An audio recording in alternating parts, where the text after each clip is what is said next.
สถานีวิทยุกระจายเสียงแห่งประเทศไทยจังหวัดเชียงใหม่ AM 1476 กิโลเฮิรตซ์สถานีวิทยุภาคภาษาชาติพันธุ์แห่งเดียวในประเทศไทยที่มีความทันสมัยเชื่อถือได้สร้างอัตลักษณ์กลุ่มชาติพันธุ์สู่สากล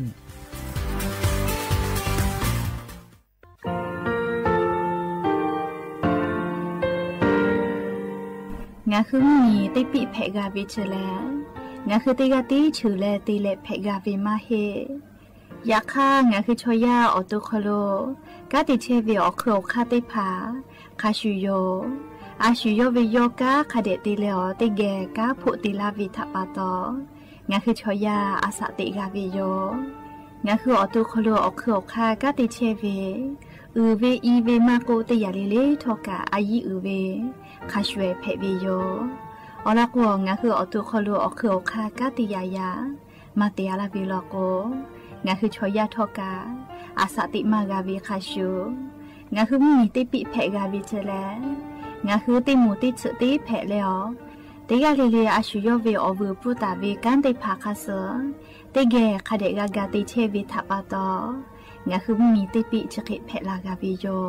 เชลงาคือเทโจโมโคคางาคือมียาถาตอกคอปิลาตาเวปุระเวติจะเสนีเสหปามัชหปานี้งาติจะออกขอทามัววิทยาลัยวิชาการศึกษาประสามิตรโกเวออคโลจากเกรทาเทโจโมโคโฮคางาคือมียาถาปิยาลาตาเวตอกคอติพายโย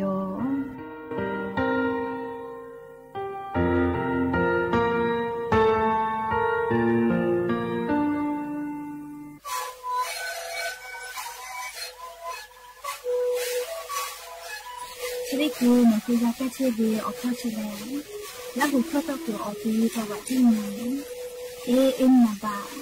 เด็กที่โอหาสุจิตกิโลเฮเล่นเล่นหลอกเอาพ่อออยาแก้เชื้อได้ไหนดูแลได้ชิ้นไหนเล่นถือเวออยาที่นาฬิกาแต่แล้วก็มันชอบพายายเล่นเล่นและหูข้อก็เชื้อเวและงานและหูข้อก็เชื้อสมานมาข้าโบเมดิโด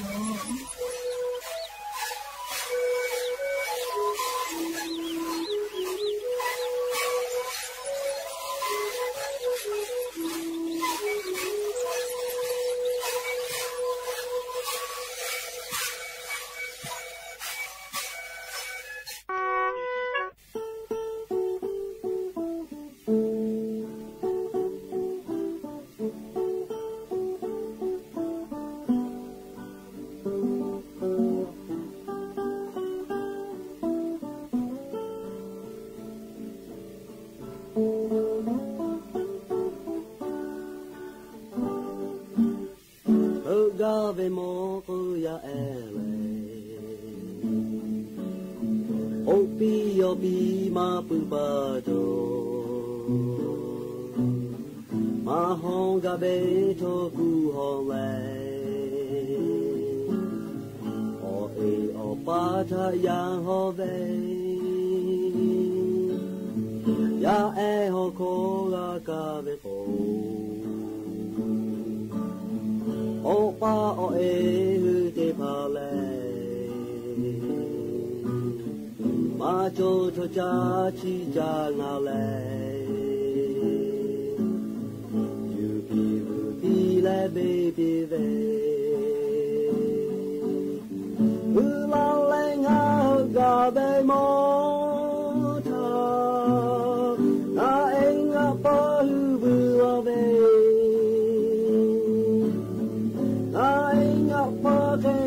จะหาเวลามีกุขจรจะมาโมจาโอป้าโอเอียจะหาเวลามุกเดกับเยเลสุดาเวโยยากะจากะโดดูโปBeto makame Naya ve me ute jale Opa o eve ni mako Mote mi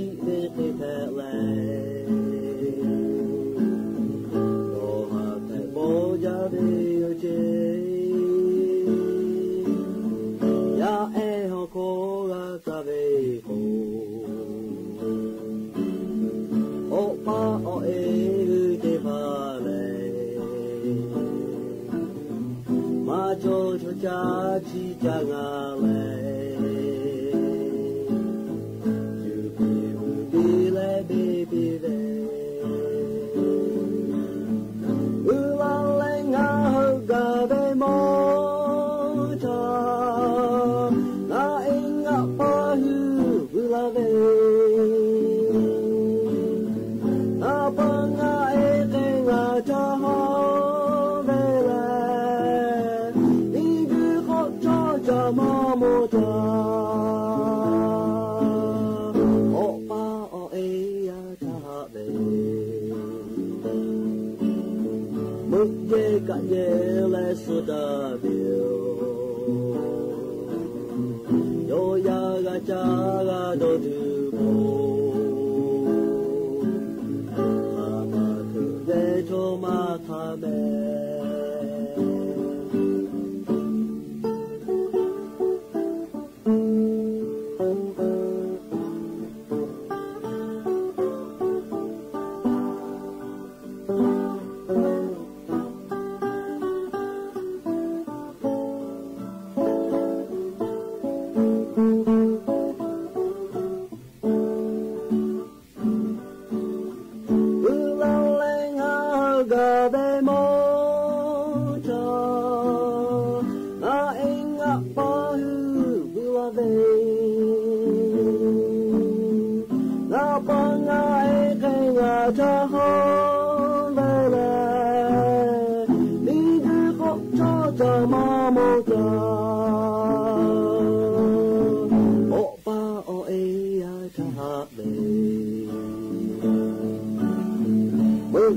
กะเย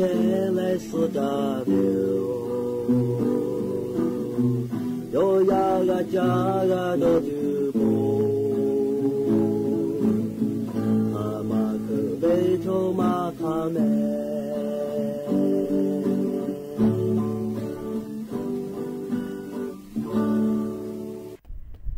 อบูดาจาวิโยอย่าเพิ่งหาติปอทอกา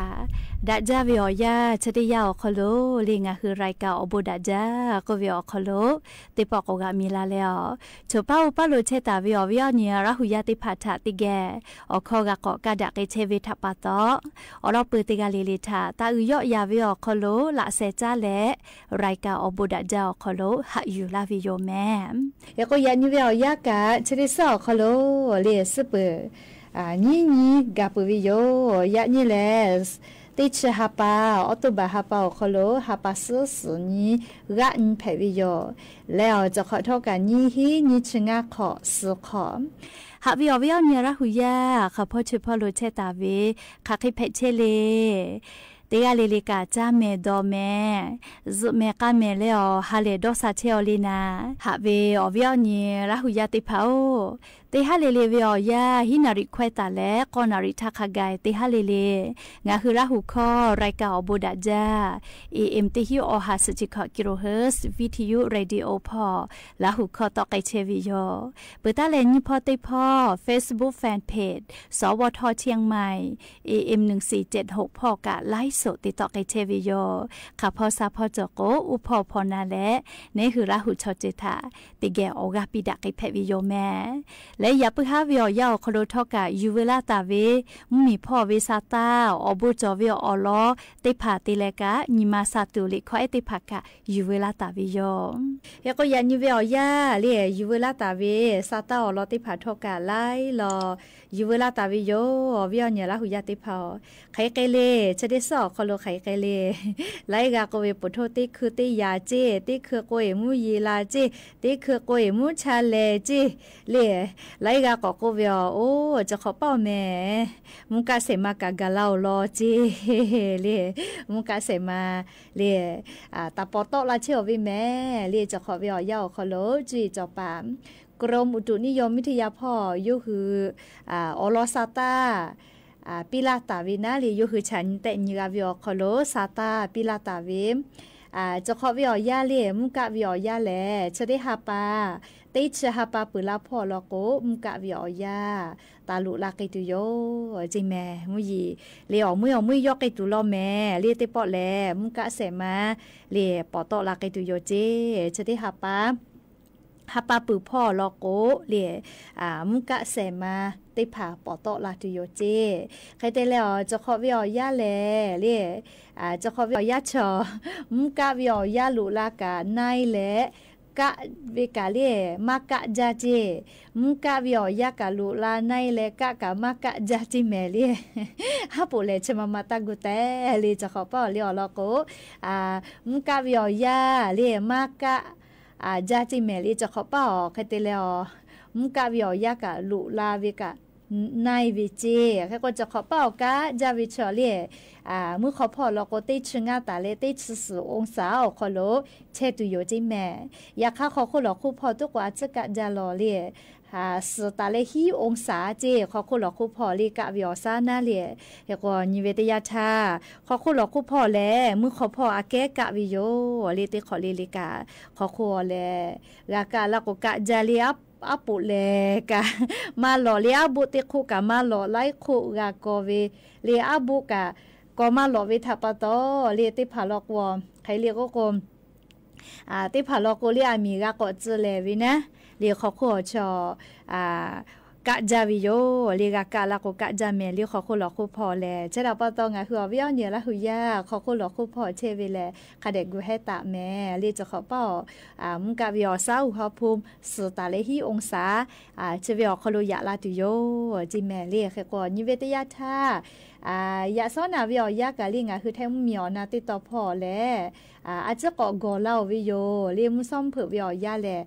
อาจจะก็กอเล่าแม่วิอเนี่ยละหุยาติเผามุกะวิมฮอกอมาออซาเลกะเล่าแม่เลียจะใจเลจ้าเลก็จะตุกมาจะเห็นนะเลเราก็จะได้หาปาปืลาพ่อเจเลมุกะเสมาคาเดปอโตลาตุเวเลก็วิอเนี่ยละหุยาติกาเลกะชเป้าปาโลเพเชวิอลอซาตากะยูเวลาเลติแกกะดะเจดะไกเพวิโยแล้วก็นิเวตยาทาเรียงคือซาตาตีลอกอเกสาเรียอบูจาเรียไลกาเมสเซจพอลีบุฟุลาเวอบูจาเรียมติเขียขอลาแม่เรียมติเขียขอลาลี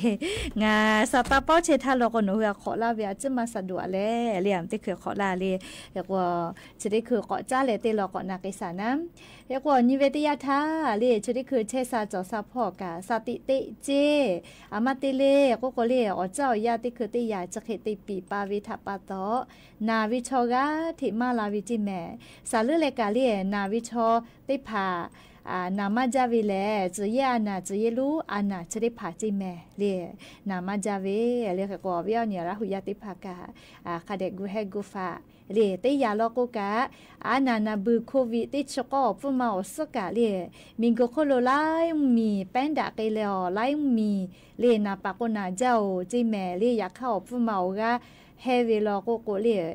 อฟุมาตุโกกะคิโตมาเฮจาเจเรียกกงะคือละหุยาติภากะ需要ตัว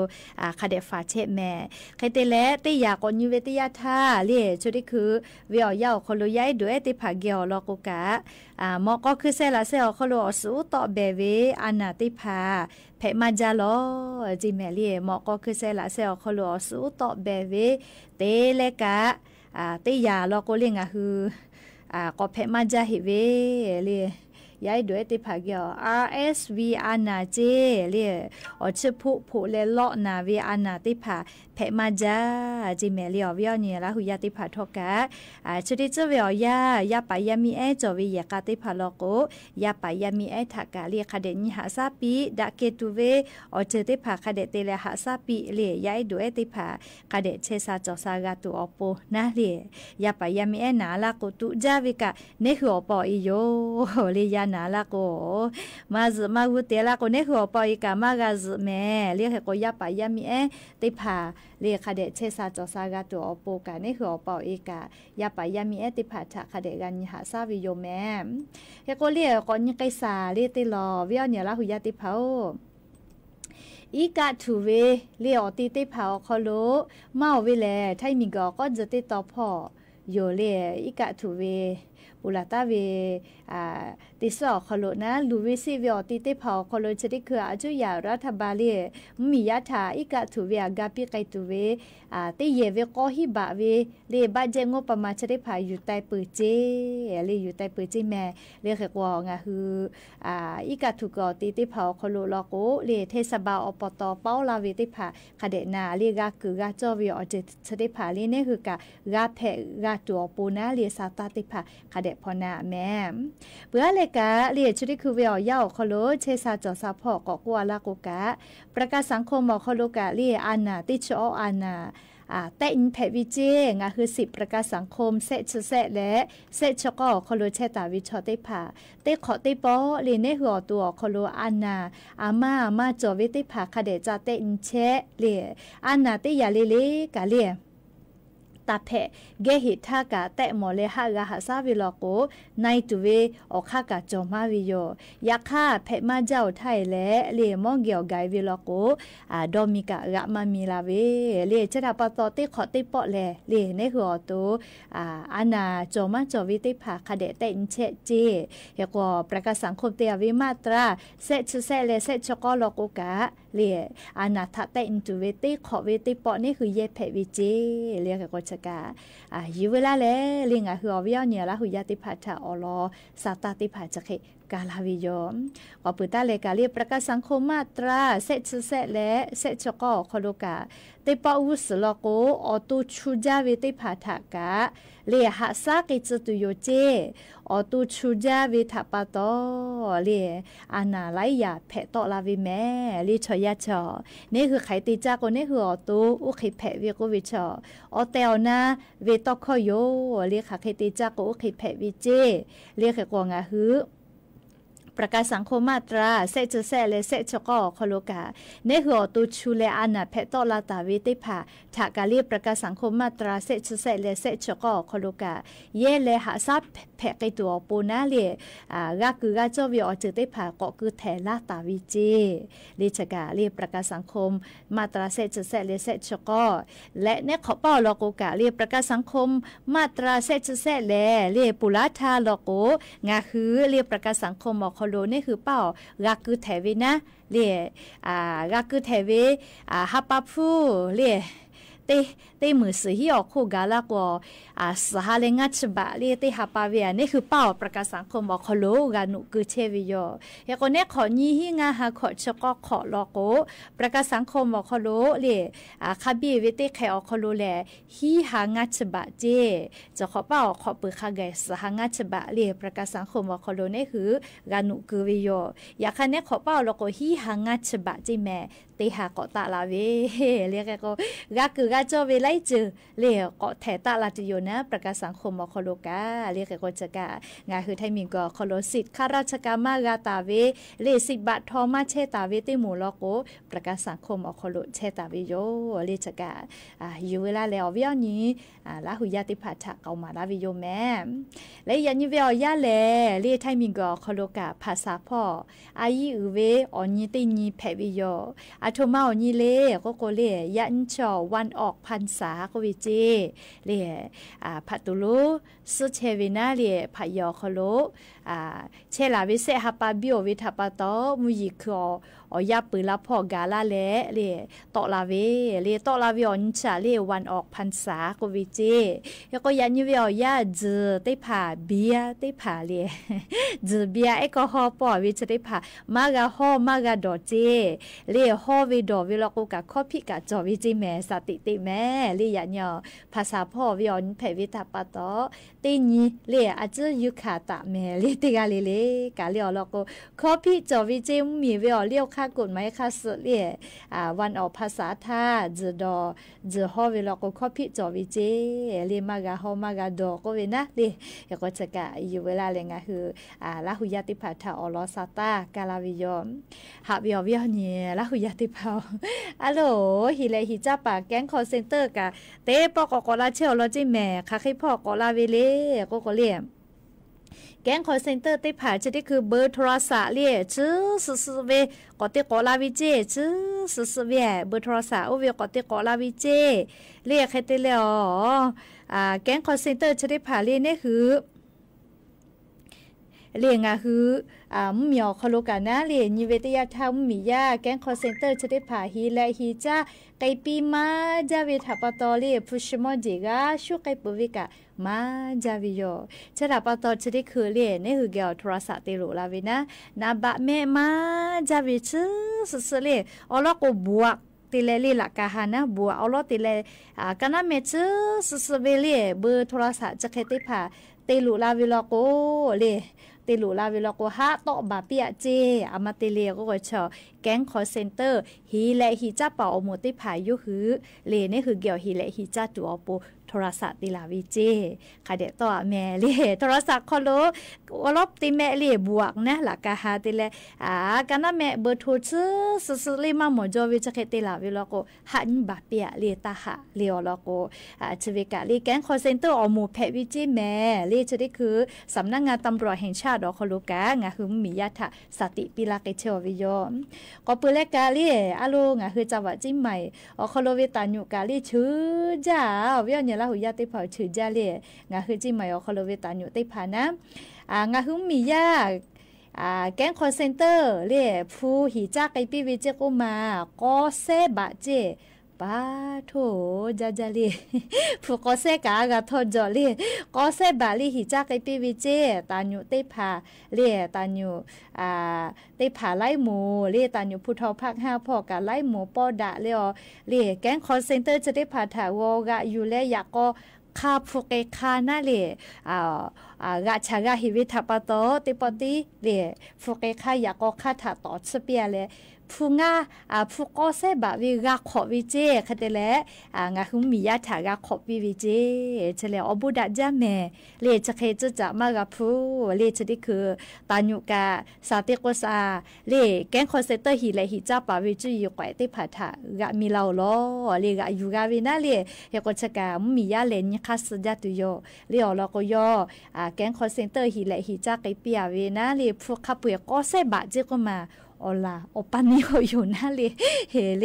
ก็แต่แล้วตานูกาอยู่ขอแล้วเสพาขอปีกาวิจิมียาถานั่นเลยเฮก็นิเวศยาถางาหึมมียาเรียกแก๊งคอลเซ็นเตอร์ฮีและฮีจ้าเปาโมฮีและฮีจ้าไกปีเวเรียคดีแพตาเวนะงาคือจังหวัดจิใหม่อคโลเจติกาเรียอวิญญาณละหุยาติเผาเตเซคดีจอวิเจ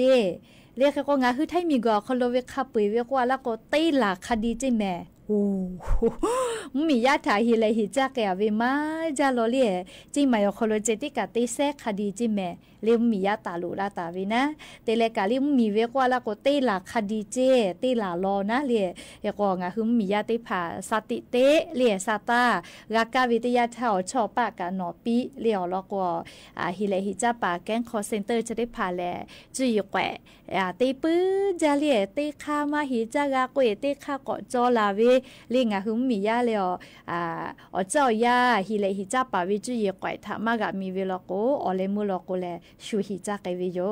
เรียกกงาหือติกาเลเลกาเลซาตากะคาเดพอหาอยู่ออฮาซิลีเลกุยตุติเลตานีเลติปปลโกเนคือดอกโกเนคือละเจ้าดอเวเนคืออวืดะจาดอเวเลมาหิเมนะเคเป้าดออเวเรียกกงาคือติกาเลเลกะฟากะตัวปุนะสติกะปิลาวิโยหรือเลกะคาเดดอนวาแม่เลนัวชูฮิเลฮิจ้าปาฮิจ้าเกลาเวเลจะเคเวแต่นอจวาลาโกนิชอนาลีเลตินตาปูจนะนิชอนาลีเวียวยาวคโลโนคือสายด่วนเตอเตชวิทะทุกแลตานุเกียวฮาทุปิเลนิชอนาลีเวียวยาวคโลโนคืออตูจอเลอทุปิกาเวลโกโนคือฟูกาขอตุเวเปเซจอมาแม่เรียกค่ะเมาวิชอมาจอเจ้าก็มานี่เสนี่แม่กะตีหาปาขอหน่อยจอเวกะจอเวเลยเฮก็เลยเมื่อเราก็กะอยู่กะจะขอมากะวิกะมาจาเคเลกะชุบาวิกะเนี่ยนี่เสเลยฮิเลฮิจ้าปาจมาจะเชียลอ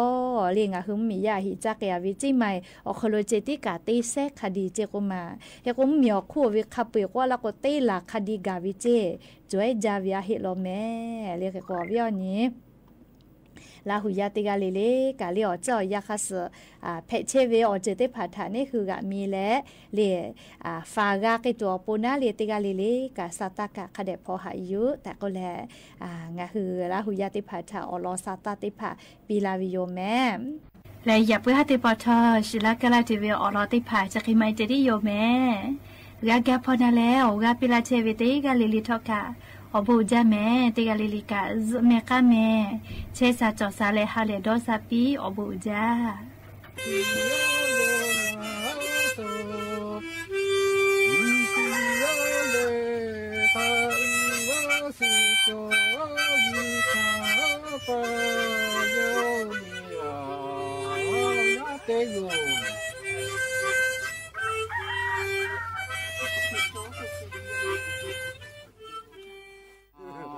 ยาติอาโทเล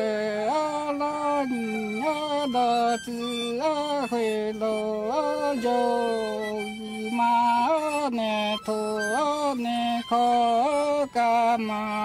โตโยเนงาโก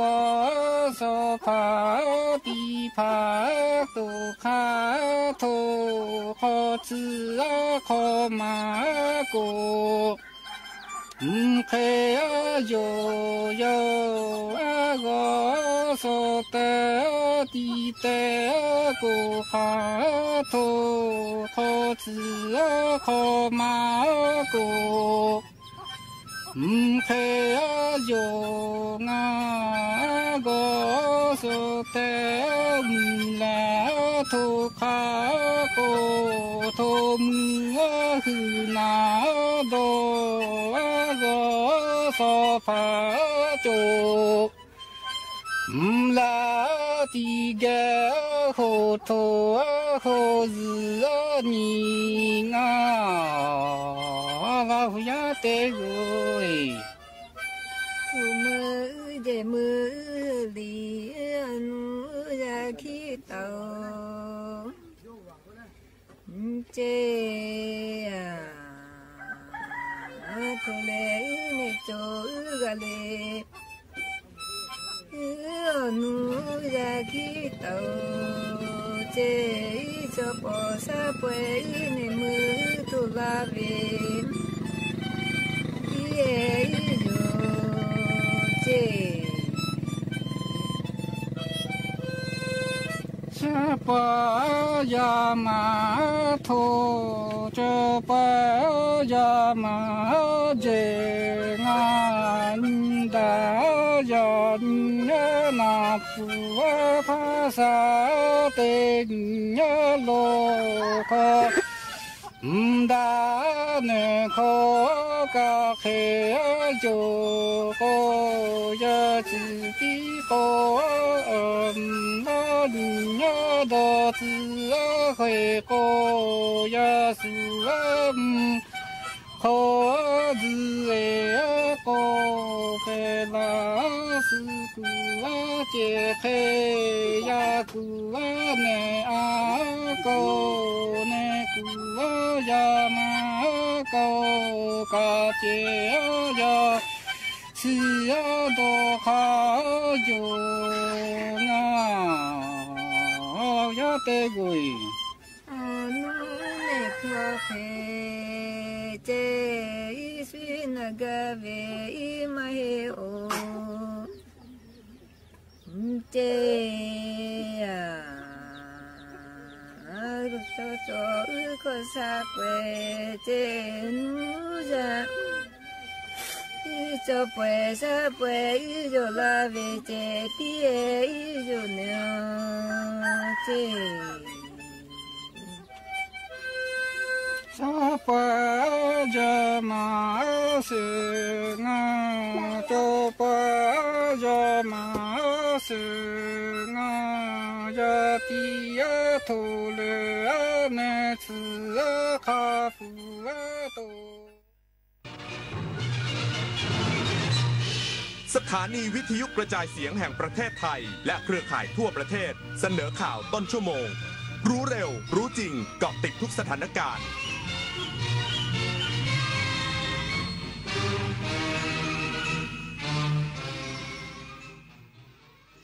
รับฟังข่าวต้นชั่วโมง 21 นาฬิกากับผมบุญมาศรีหมาดครับ รองนายกรัฐมนตรีลงพื้นที่จังหวัดอุบลราชธานีติดตามสถานการณ์น้ำอีกสักครู่กลับมาติดตามรายละเอียดครับชาติศาสนาพระมหากษัตริย์คือรากฐานของความเป็นไทยร่วมกันสืบสานปกป้องและภาคภูมิใจในสถาบันหลักของชาติเพราะความมั่นคงของแผ่นดินเริ่มต้นจากหัวใจของเราทุกคนรักชาติรักษาศาสนาเทิดทูนสถาบันพระมหากษัตริย์รวมพลังความรักสร้างชาติให้ยั่งยืนพระบาทสมเด็จพระเจ้าอยู่หัวทรงพระกรุณาโปรดเกล้าโปรดกระหม่อมพระราชทานผ้าพระกฐินตามที่กรมประชาสัมพันธ์ขอพระราชทานไปทอดถวายยังวัดพระสิงห์จังหวัดเชียงรายในวันเสาร์ที่ 25 ตุลาคมนี้เวลา 9:30 น.ขอเชิญพุทธศาสนิกชนร่วมงานทอดกฐินพระราชทานและร่วมทำบุญเพื่อถวายเป็นพระราชกุศลได้ที่บัญชีกฐินกรมประชาสัมพันธ์ธนาคารกรุงไทยเลขที่ 068 0060 154เมื่อเราก้าวทันเราต้องรักษาพัฒนาและส่งเสริมผลประโยชน์เพื่อความก้าวหน้าสู่ยุทธศาสตร์ที่สำคัญเราพร้อมผลักดันกิจกรรมเชิงรุกที่สร้างสรรค์ในทุกมิติรวมทั้งสร้างสรรค์ความเข้มแข็งในภูมิภาคที่มีอาเซียนเป็นศูนย์กลางเราสนับสนุนการส่งเสริมและเชื่อมโยงในเวทีเจรจาการค้าการลงทุนเรารักษาสันติภาพเสถียรภาพความมั่นคงและความมั่งคั่งประชาคมอาเซียนประชาชนเป็นศูนย์กลางเราไม่ทิ้งใครไว้ข้างหลังเรามาเชิญชวนทำกิจกรรม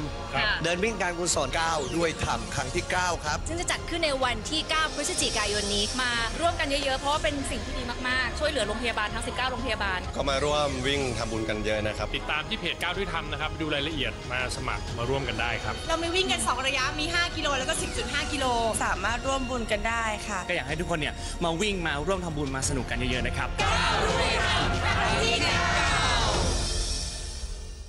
รองนายกรัฐมนตรีและรัฐมนตรีว่าการกระทรวงเกษตรและสหกรณ์ลงพื้นที่จังหวัดอุบลราชธานีเพื่อติดตามสถานการณ์น้ำและมอบสิ่งของถุงยังชีพช่วยเหลือผู้ประสบอุทกภัยและมอบหญ้าอาหารสัตว์พระราชทานให้กับเกษตรกรที่ประสบภัย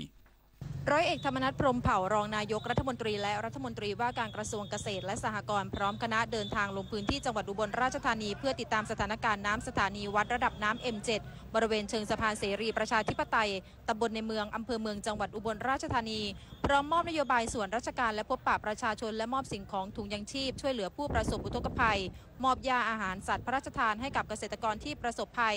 สำหรับจังหวัดอุบลราชธานีเป็นจังหวัดที่ตั้งอยู่ปลายสุดของแม่น้ำสายสำคัญ3สายได้แก่แม่น้ำโขงแม่น้ำมูลและแม่น้ำชีรวมทั้งลำน้ำสาขาต่างๆที่ไหลมารวมกันซึ่งในห่วงที่ผ่านมาได้รับผลกระทบจากอิทธิพลของพายุคาจิกิพายุหนองฟ้าพายุบัวลอยทำให้เกิดสถานการณ์อุทกภัยขึ้นส่งผลกระทบต่อพี่น้องประชาชนทั้งด้านการดำรงชีพและด้านการเกษตรจำนวน11อำเภอ64 ตำบล 14,017 ครัวเรือนพื้นที่การเกษตรจำนวน 83,810 ไร่ทั้งนี้จังหวัดอุบลราชธานีได้ประกาศพื้นที่ประสบสาธารณภัยเขตการให้ความช่วยเหลือผู้ประสบภัยพิบัติกรณีฉุกเฉินอุทกภัยแล้วจำนวน11อำเภอพร้อมได้จัดตั้งศูนย์บัญชาการเหตุการณ์อุทกภัยจังหวัดอุบลราชธานีปี 2568 เพื่อเป็นศูนย์สั่งการอำนวยการและประสานการปฏิบัติระหว่างหน่วยงานที่เกี่ยวข้องในการให้ความช่วยเหลือผู้ประสบอุทกภัยได้อย่างทันท่วงทีจรัสพร คมพยัคฆ์ สวท.อุบลราชธานีรายงาน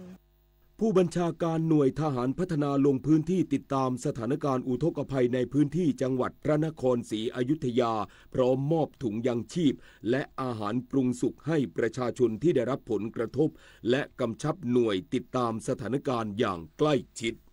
วันนี้พลเอกสราวุธ จันทร์พุ่มผู้บัญชาการหน่วยบัญชาการทหารพัฒนาลงพื้นที่ติดตามสถานการณ์อุทกภัยในจังหวัดพระนครศรีอยุธยาโดยได้มอบถุงยังชีพน้ำดื่มสะอาดที่ผลิตโดยรถประปาสนามและอาหารกล่องปรุงสุกใหม่ที่ประกอบด้วยรถครัวสนามของหน่วยให้แก่ประชาชนผู้ประสบภัยกว่า200ครัวเรือนณตำบลรางจระเข้อำเภอเสนาในพื้นที่ที่เข้าถึงได้ยากลำบากพร้อมเน้นย้ำเจ้าหน้าที่ทุกฝ่ายเฝ้าติดตามสถานการณ์อุทกภัยอย่างต่อเนื่องและประสานการปฏิบัติกับทุกภาคส่วนในพื้นที่อย่างใกล้ชิดเพื่อเข้าให้ความช่วยเหลือและอยู่เคียงข้างประชาชนผู้ประสบอุทกภัยอย่างทันท่วงทีปริญญวิทย์ เปี่ยมสมบูรณ์รายงาน ผู้อำนวยการโครงการก่อสร้างสำนักงานชลประทานที่1ลงพื้นที่เตรียมเพิ่มประสิทธิภาพอ่างเก็บน้ำห้วยมะนาวอำเภอแม่วางจังหวัดเชียงใหม่นายศักตยา วรรณรุมนผู้อำนวยการโครงการก่อสร้างสำนักงานชลประทานที่1เปิดเผยว่าเจ้าหน้าที่โครงการก่อสร้างสำนักงานชลประทานที่1ได้ลงพื้นที่ตำบลแม่วางอำเภอแม่วางจังหวัดเชียงใหม่เพื่อสำรวจและเตรียมความพร้อมในการดำเนินโครงการเพิ่มประสิทธิภาพอ่างเก็บน้ำห้วยมะนาวอันเนื่องมาจากพระราชดำริซึ่งการลงพื้นที่ในครั้งนี้เพื่อหารือถึงการเพิ่มทางเลือกและแนวทางในการพัฒนาโครงการเพิ่มประสิทธิภาพอ่างเก็บน้ำห้วยมะนาวให้เกิดประโยชน์สูงสุดโดยเฉพาะการพิจารณาแนวคิดริเริ่มใหม่ๆเช่นการติดตั้งสถานีสูบน้ำพลังงานแสงอาทิตย์เป็นต้นทั้งนี้การสำรวจและหารือแนวทางเพิ่มเติมดังกล่าวเป็นส่วนหนึ่งของขั้นตอนสำคัญในการเตรียมความพร้อมทางด้านวิศวกรรมก่อนเริ่มดำเนินการก่อสร้างจริงเพื่อให้การพัฒนาอ่างเก็บน้ำห้วยมะนาวสามารถตอบโจทย์การบริหารจัดการน้ำและเพิ่มเสถียรภาพด้านแหล่งน้ำให้กับประชาชนในพื้นที่ได้อย่างมีประสิทธิภาพสูงสุดพิมลการเดชาชัยทีมข่าวสวทเชียงใหม่รายงานจบข่าวบุญมาศรีมาศอ่านรับฟังข่าวครั้งต่อไปเวลา 22 นาฬิกาติดตามข่าวที่นำเสนอไปแล้วได้ที่ www.thainews.prd.go.th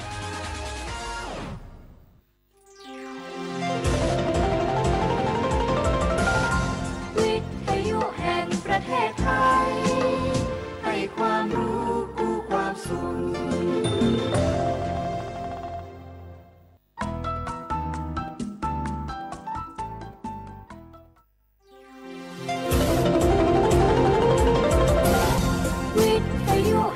ประเทศไทยให้ความรู้คู่ความสุข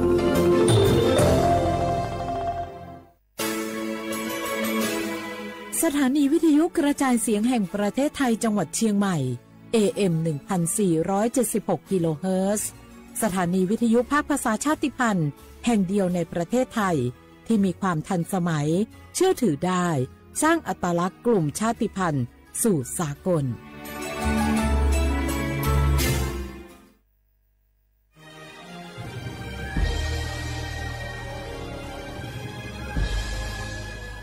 เกิดเป็นคนไทยเติบโตบนผืนแผ่นดินไทยจงภูมิใจในความเป็นไทยชาติไทยเรานั้นนับเป็นชาติที่มีความเป็นมาเก่าแก่ยาวนานเรามีภาษาวัฒนธรรมและมีสิ่งต่างๆที่เป็นเอกลักษณ์ให้เราได้ภาคภูมิใจในความเป็นคนไทยเราควรเห็นคุณค่าและมีความรักชาติหวงแหนแผ่นดินอันเป็นมรดกของบรรพชนร่วมภาคภูมิใจในความเป็นไทย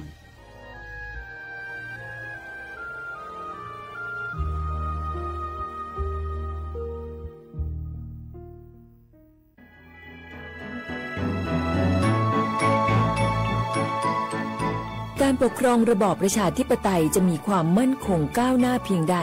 ขึ้นอยู่กับการที่ประชาชนในชาติรู้จักสิทธิเสรีภาพทำหน้าที่ตามความรับผิดชอบและมีคุณธรรมเมื่อมีความคิดเห็นที่แตกต่างเราจึงต้องเรียนรู้และแก้ปัญหาไปด้วยกัน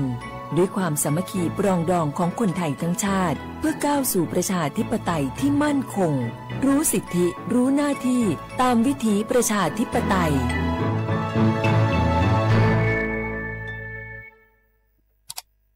อ้าวแชร์เข้าไป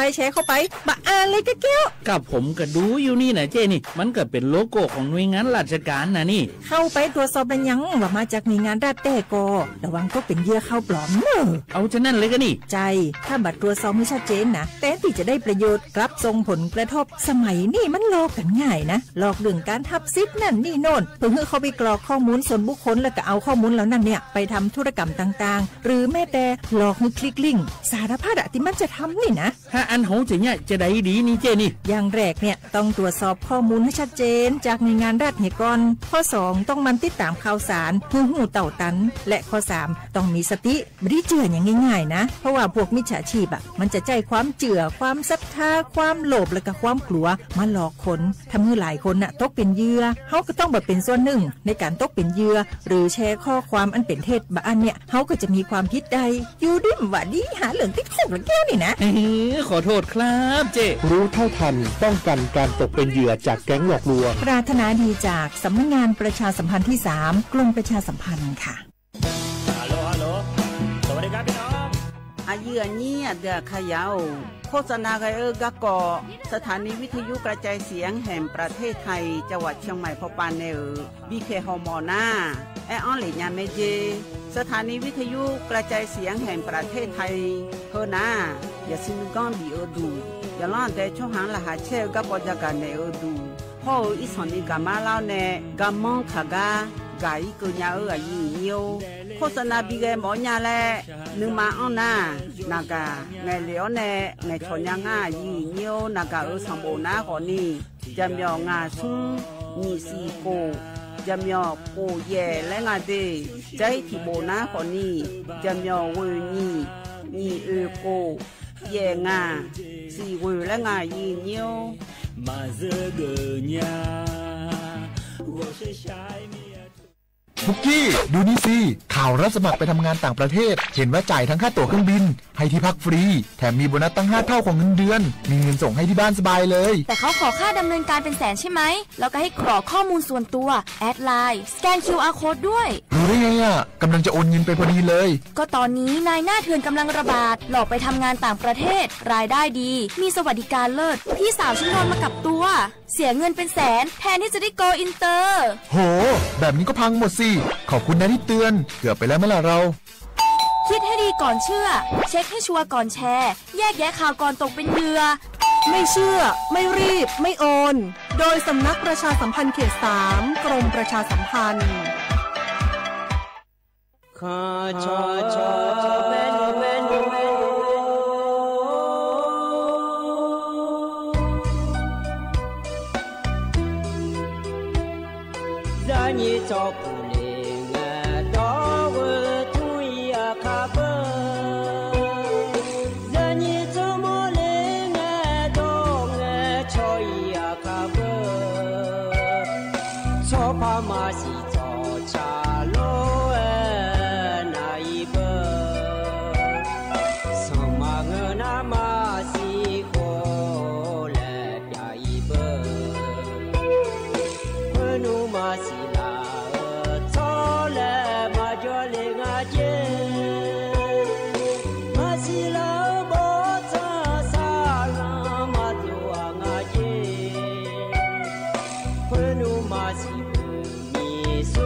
dạ chị nào bị cháu bị nghèo chứ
ไอเยนี่ยว่านาลุแน่ล้อเยเนียวnhóm chỉ cái lo giờ mi nào lụt thằng chưa lo ai vậy như giờ nào lụt nè phải à thằng chưa mi để vậy nhiều, u chỉ papa lo vậy nhiều hơi gam nhỏ mua đồ nè, ai vậy như giờ nào lụt nè ya thằng chưa ai làm hơn nào khỏi đèn nào lì vừa lá nè, nào lì chết lãng cái này mẹ vậy nhiều lo thì mi nè à đưa à khảo đỏ, hơi gam nhỏ mua đồ nè vậy như này ya thằng chưa ai làm mất chả lo ngàn nè. อายุเชื่อมือแน่ที่ขอรู้จะดามาเดย์เนียวเยนี่เนี่ยก็แต่สาเหตุขอนี้มีหมดูเนี่ยทงจมาเดย์เนียวเดย์แล้วก็มีหมดูนะขอนี้สถานีวิทยุกระจายเสียงแห่งประเทศไทยจังหวัดเชียงใหม่สำนักงานประชาสัมพันธ์ที่3และงาเยเนี่ยเหรอแล้วก็พอในทงจมาเดย์เนียวเยเนี่ยย้อนเอาหลุดช่างแท้แน่นะหาลาวหลวรอเยเนียวมาข้อป่าก็ดูนะขอใน AM ที่พระเอยาสิเชโกกิโลเฮิรตซ์ข้อในเฟบรัวป่าก็ดูนะขอเนี่ยสวทจุดเชียงใหม่ AM 1476กิโลเฮิรตซ์และขั้วพอป่าเนอทงจุนยาแม่เดเยเนียวเดเดี๋ยวย้อนเอาหลุดทงจุนแง่แล้วเยเนียวนี่แล้วก็ต้องเชื่อก็กอมารัฐบาลไปในเนี่ยจะกะก็กอมาเฮก็พอในลีที่หลับยานียทงจุไอ้ยามเฮละขั้วเราจะกะได้ใน BCB กะมาเยเนี่ยนุ่มเจี๋ยเฮก็จะทงจุไอ้ยามละขั้วรอเยเนียวเธอในยามก่อนแหลมถ่ายจะไม่เดอุสปาเยนี่นะถอนเจอไอยามละคุยขอนี้จะกะได้ใน BCB กะมาเยเนี่ยล้อจะมีเนี่ยล้อที่อันนั้นนะขอนี้อุสปาสายยามมาจะไม่ได้มานะหาโลไอยามมาจะไม่ได้ล้อมานะหาโลแล้วขอนี้โจดูแล้วเนี่ยจะมีในยิ้มเจียจะกะเกือบผายที่กว่านั้นนะขอนี้ยิ้มเจียจะกะโปรใน BCB กะมาเดเยเนี่ยเดที่มีเนี่ยล้อเยเนี่ยนี้เฟบรัวปาเนลน่าหาลูนะล้อเลยอย่างนี้กดไลค์กดแชร์เถอะเดินหนึ่งได้ไหมอย่างเดียวแล้วก็บาลาเฮสีเนี่ยอาดัมเบดาลานะขอนี้ล้ออย่างเดียวถึงก็กดเช็คขอเล่าเดินนะขอนี้กว่านาญานาเจอจีแม่อย่างเดียวนะก็งานมามีอ๋อดูล้ออย่างเดียวพอเกิดถ่ายยีสักเกิดถ่ายกันก็เจอแล้วเนี่ยอย่ากดเช็คฉลาวเนี่ยล้ออย่างเดียวยานาเจอไม่ดีนั่นเจอแล้วเนี่ยนะขอเนี่ยอันนั้นตีเนี่ยนะขอเนี่ยก็มีมัวอดูดูสารเนี่ยจะแม่พอออกมาก็บิมดังงาเยเนี่ยนั่นมีน้องเขาสิเยเนี่ยมีน้องเขาชมยันโดเลงาเยเนี่ยแล้วพออยสิกาก็บิมเลี้ยงชมยันโดเลไม่เดแล้วล้อเขาก็เดืองามามีมัวดัวพอเกิดเลยเนี่ยก็ยังเลี้ยก็มันขามันก็งามามัวดูตัวเพจจูลูแม่เยเนี่ยล้ออยากชมยันนะขอเนี่ยพอออนนว่าพันนะกว่าเทเยเนี่ยเดแต่อายุดูไม่ยาวพอที่แม่อย่างนี้ก็เกิดเรียแล้วอาก็เนาะก็ดูงานแล้วนะว่าแม่เนี่ยยังอาชีพเนี่ยแล้วเธอเนี่ยชมยาดูเลยกันเนี่ยอายามายาดอมีเนี่ยเราเนี่ยก็เนี่ยมีนี่มายาดอเนี่ยแล้วมีมาก็แล้วเว้นเนี่ยก็เดี๋ยวก็ไม่เลยแม่เนี่ยก็พอเกิดเรียเนี่ยเราเนี่ยที่ไม่ได้ก็เนาะไม่เลยเนี่ยก็เนี่ยยามดาสดาก็ดูงาแล้วก็มีหัวปลาเหมือนดาราเนี่ยมาคือน้ำไม่ใช่คือร้านเนี่ยมาเราจะมีเจียเนี่ยเราก็ต้องช่วยเนี่ยเนี่ยมาอายุมาตัวเดียวดาสดาอย่างงั้นเลยแล้วอายุก็ยังเนี่ยก็ยังเลยเนี่ยเราด่านะคนนี้เนี่ยจะการด่าเนี่ยมาเดียเนี่ยเดียไอ้คนเนี่ยก็พอในจันทร์เนี่ยหาลายอยู่หาลาลูเวล้อจันทร์เนี่ยนะหาเนี่ยแม่หัวเราะเนี่ยก็ต้องช่วยก็กอมารอรัฐบาลไปเลยจะการแม่เยเนี่ยจะการด้านไหนใน BCB การมาเดยเนี่ยเดที่เขาล้อจะได้มาเยเนี่ยเราเหกันเนี่ยนะเยเนี่ยอันนั้นจะไม่จะการด้านไหนมาเดยเนี่ยเดอันนี้จีเหกันเยเนี่ยเนี่ยทนเจอล้อเดียวอาคาอันนั้นนะยาที่นั่นฉลางเดยเนี่ยบลาสีนะขอเนี่ยเชสีอาขนะเซที่ของเดยเนี่ยเดไทยอันนั้นอินาวันอังคารและไทยเนี่ยเราอันนั้นสี่บาลาฮสีนะเราเนี่ยตุลาคมและขั้วสีเดอาโคนะขอเนี่ยหยิบพังอายาโกเชยงาเดยเนี่ยเฮนะคนตุลาตุเราเนี่ยทนเจออันนี้จีอายามละขั้วเนี่ยอินานะยังหืออันนั้นที่เราพัชราเนี่ยวันเข้าพรรษาและขั้วอันนั้นเดเฮก็ก่อนละขั้วขนงาจะการอากาศดังหล่อเนี่ยมาเดยเนี่ยเฮก็งานในลำธารก็ก่อนละไม่จะการได้ไหนมีนะดัชชาติบิมเล่พนักหาดามาเดหาการยุ่งพันในบินาหาดาดัชชาก็ยุ่งนาแล้วเธอเนี่ยอายุบุดรในชาดัชชางาเดที่เขาลอยนะฮะเบียดามา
ธอกาเธอยุมนาล้อเยอายุบุดอนเนชาต่อช่างอดี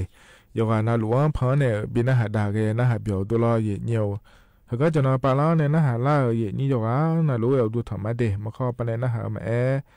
เฟซบุ๊กปนเนี่ยนะหามาล้อเยที่ข้อล้อจะดามาเนี่ยล้อเยอินล้อเยเธออันสิ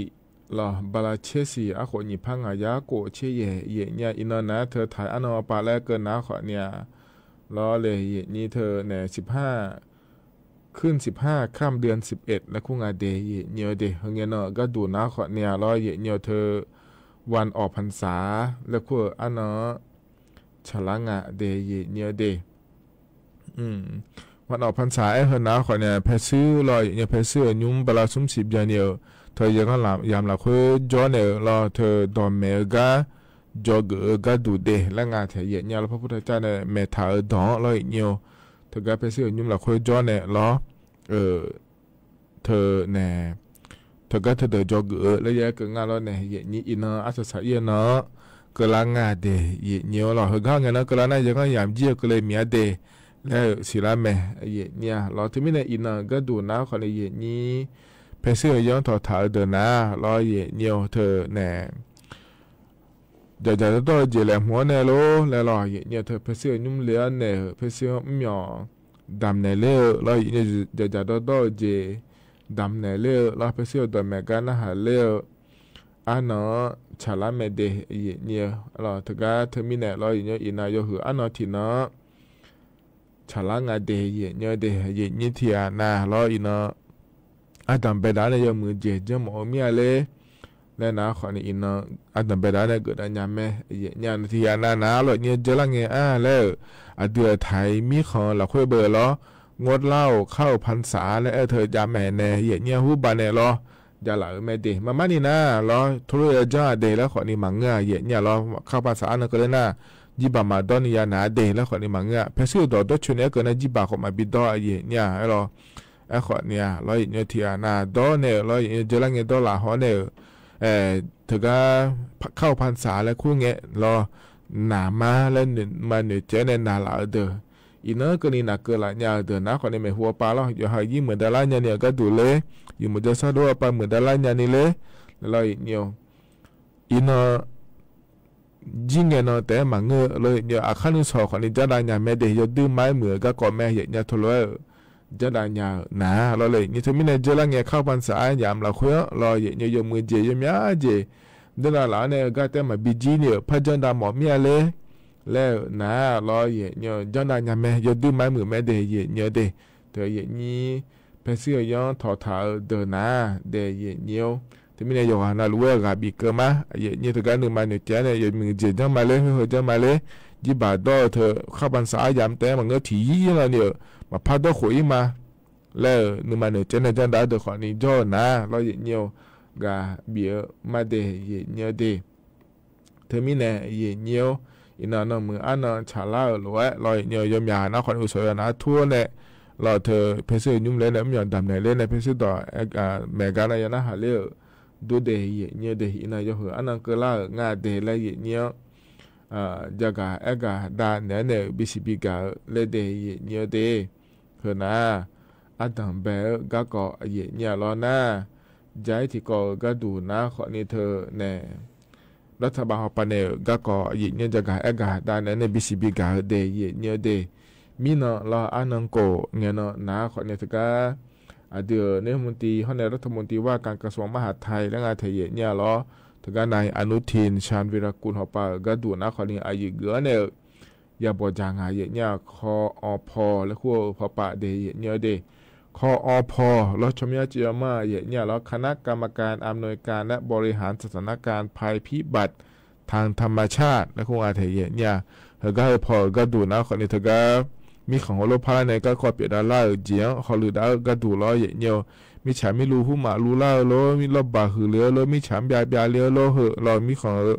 พาราในเปลี่ยนเล่าเหอเราเลยนี้เธออย่าบอกจางเดยเนี่ยเดน่าบอกจางเราค่อยนะขอเนี่ยก็ก่อยเหอตัวละก็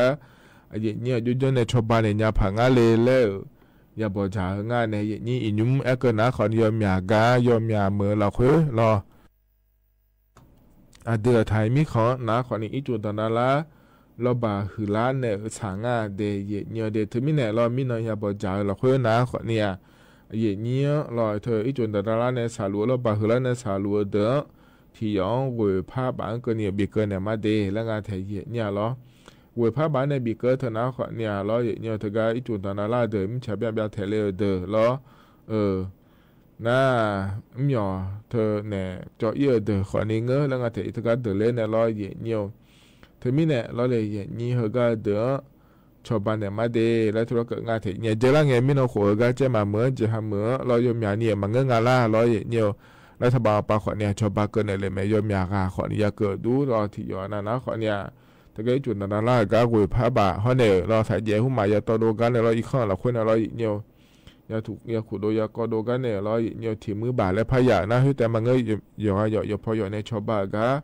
ขอนี่อย่าเกิดดูเนี่ยเดถึงมีเนี่ยเฮน้ำมีน้ำบ่จ่าไอ้ยามันเราควรเรากุยผ้าบาเจริญเนี่ยอันนั้นเช่นงานบาลังงานสีเนี่ยมีน้ำก็เนี่ยก็ดูเราเธอสาลัวเดินอยู่กันนะหลวงย่อๆนะหลวงชาวบ้านก็เนี่ยมาเดแล้วอย่าบ่จ่าง่ายเดเนี่ยเด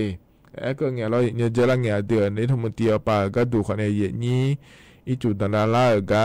เดี๋ยวก็อีกเกลือเนี่ยเราเนี่ยก็จะบินเนี่ยอีถึงอยู่อีอย่าน่าหาอีแม่เนี่ยเหรอน่าเดือนนี้ทั้งหมดเดียวก็ดูแต่เมื่อคณะรัฐมนตรีไปก็ดูคนเดียวมีอาหารเราอย่างเนี่ยเจริญเนี่ยรัฐมนตรีว่าการถึงกระทรวงศึกษาธิการและงานทยาสบย่อปาฮลุดาวลอยเนี่ยศาสตราจารย์นฤมลพินโยศินวัฒน์และคุณอาเทยเนี่ยข้อแน่ลอยเนี่ยร้อยเอกธรรมนัสพรหมเผ่ารองรัฐมนตรีข้อแน่รัฐมนตรีกระทรวงเกษตรและสหกรณ์และคุณอาเดถึงกเจริญเงมินาอายามเราคุยนะขอเนี่ยจังหวัดสุโขทัยรอสุโขทัยเหมือนเธอจุดตะลาก็ยังหอเอี้ยงาเดเนี่ยเดนั่นคือก็ปวดก็ดูนะขอนี้เธอก็สบยาสบย่อปาฮลุดาวลอกระทรวงศึกษาธิการแล้วคู่งานในเนี่ยจิมิเนี่ยเธอก็เธอพอเอี้ยก็ดูงานเลยนะขอนี้เธอก็ยุ่มสุโขทัยและขั้วเหมือเราเธอก็อำเภอกงไกรลาดและคู่ก็สบยอดูก็จะงานเจียเนี่ยเราเธอก็เราอีจุเราบาหือเลี้ยเนี่ยเราเนี่ยสาลัวมีอยู่อย่างนี้จ่อเอี้ยสบยอย่างมีอยู่ปาแม่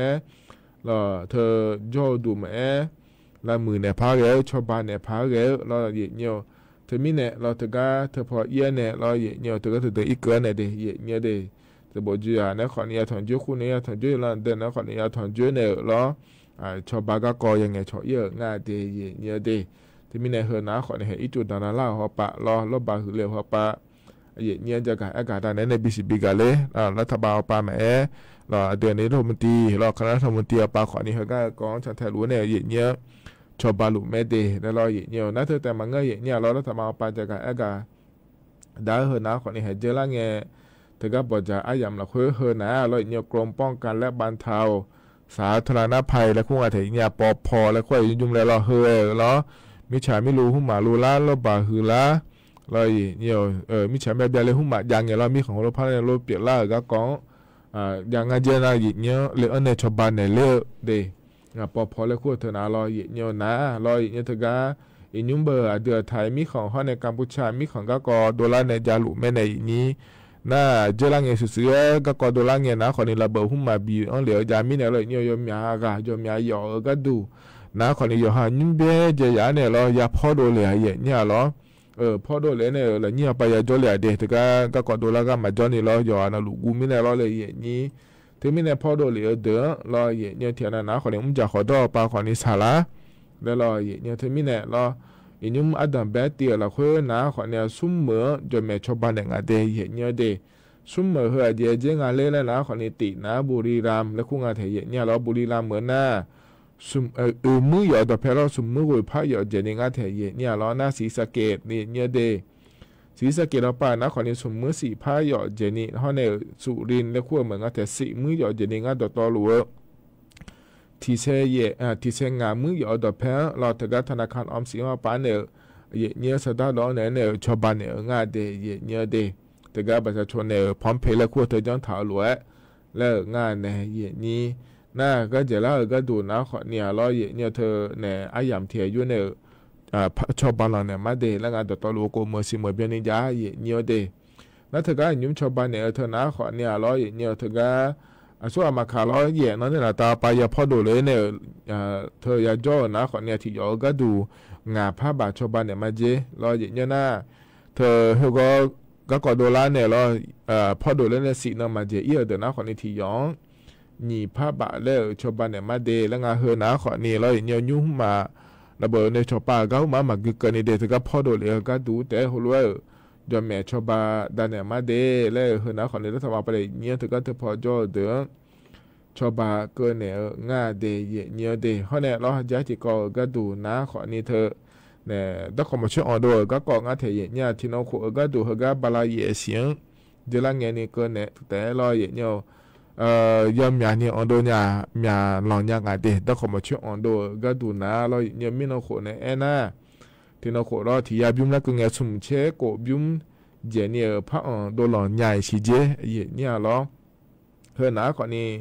เธอรัฐบาลปานเนี่ยเราอย่ามีมีขอเนี่ยชอตาเนี่ยมีเอาหุ่มมาจิกกาปะเราอ่อนตัวง่าเดยเนี่ยเดที่มีเนี่ยเราเนี่ยเฮอหน้าขอเนี่ยไม่หัวปาขอเนี่ยเฮอมีเชอ่อนตัวเนี่ยก็ดูเดแล้วรัฐบาลปาขอนี่เลยเจลุมาเจแล้วตัวเรื่องงาเทียเนี่ยเรามาสิเนี่ยยุ่งดักขอมาช่วยเผื่อเนี่ยมาสิแม่เนี่ยเรารัฐบาลปาขอเนี่ยอ่อนตัวเนี่ยดึงง่าเดยเนี่ยเดชอมีขอเดแล้วจะกะกะดานเนี่ยบิสิบิกาเลเดยเนี่ยเดเฮน่าล้อเฮก็ยุ่มอัดดับแบบยามเฮล่ะคือรออย่างนี้แล้วถอนจุดในจักรอากาศด้านนั้นในบิสิบิกาเดเฮก็นาเนี่ยตัวชาติยุ่มแล้วพนักดามาอย่างนี้เธออดลโกเนี่ยชายุ่งก่อนยาและชาตัวชาเดยเนียวที่เขาล้วนนะฮะ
เนี่ยพอในบินาหาดาเด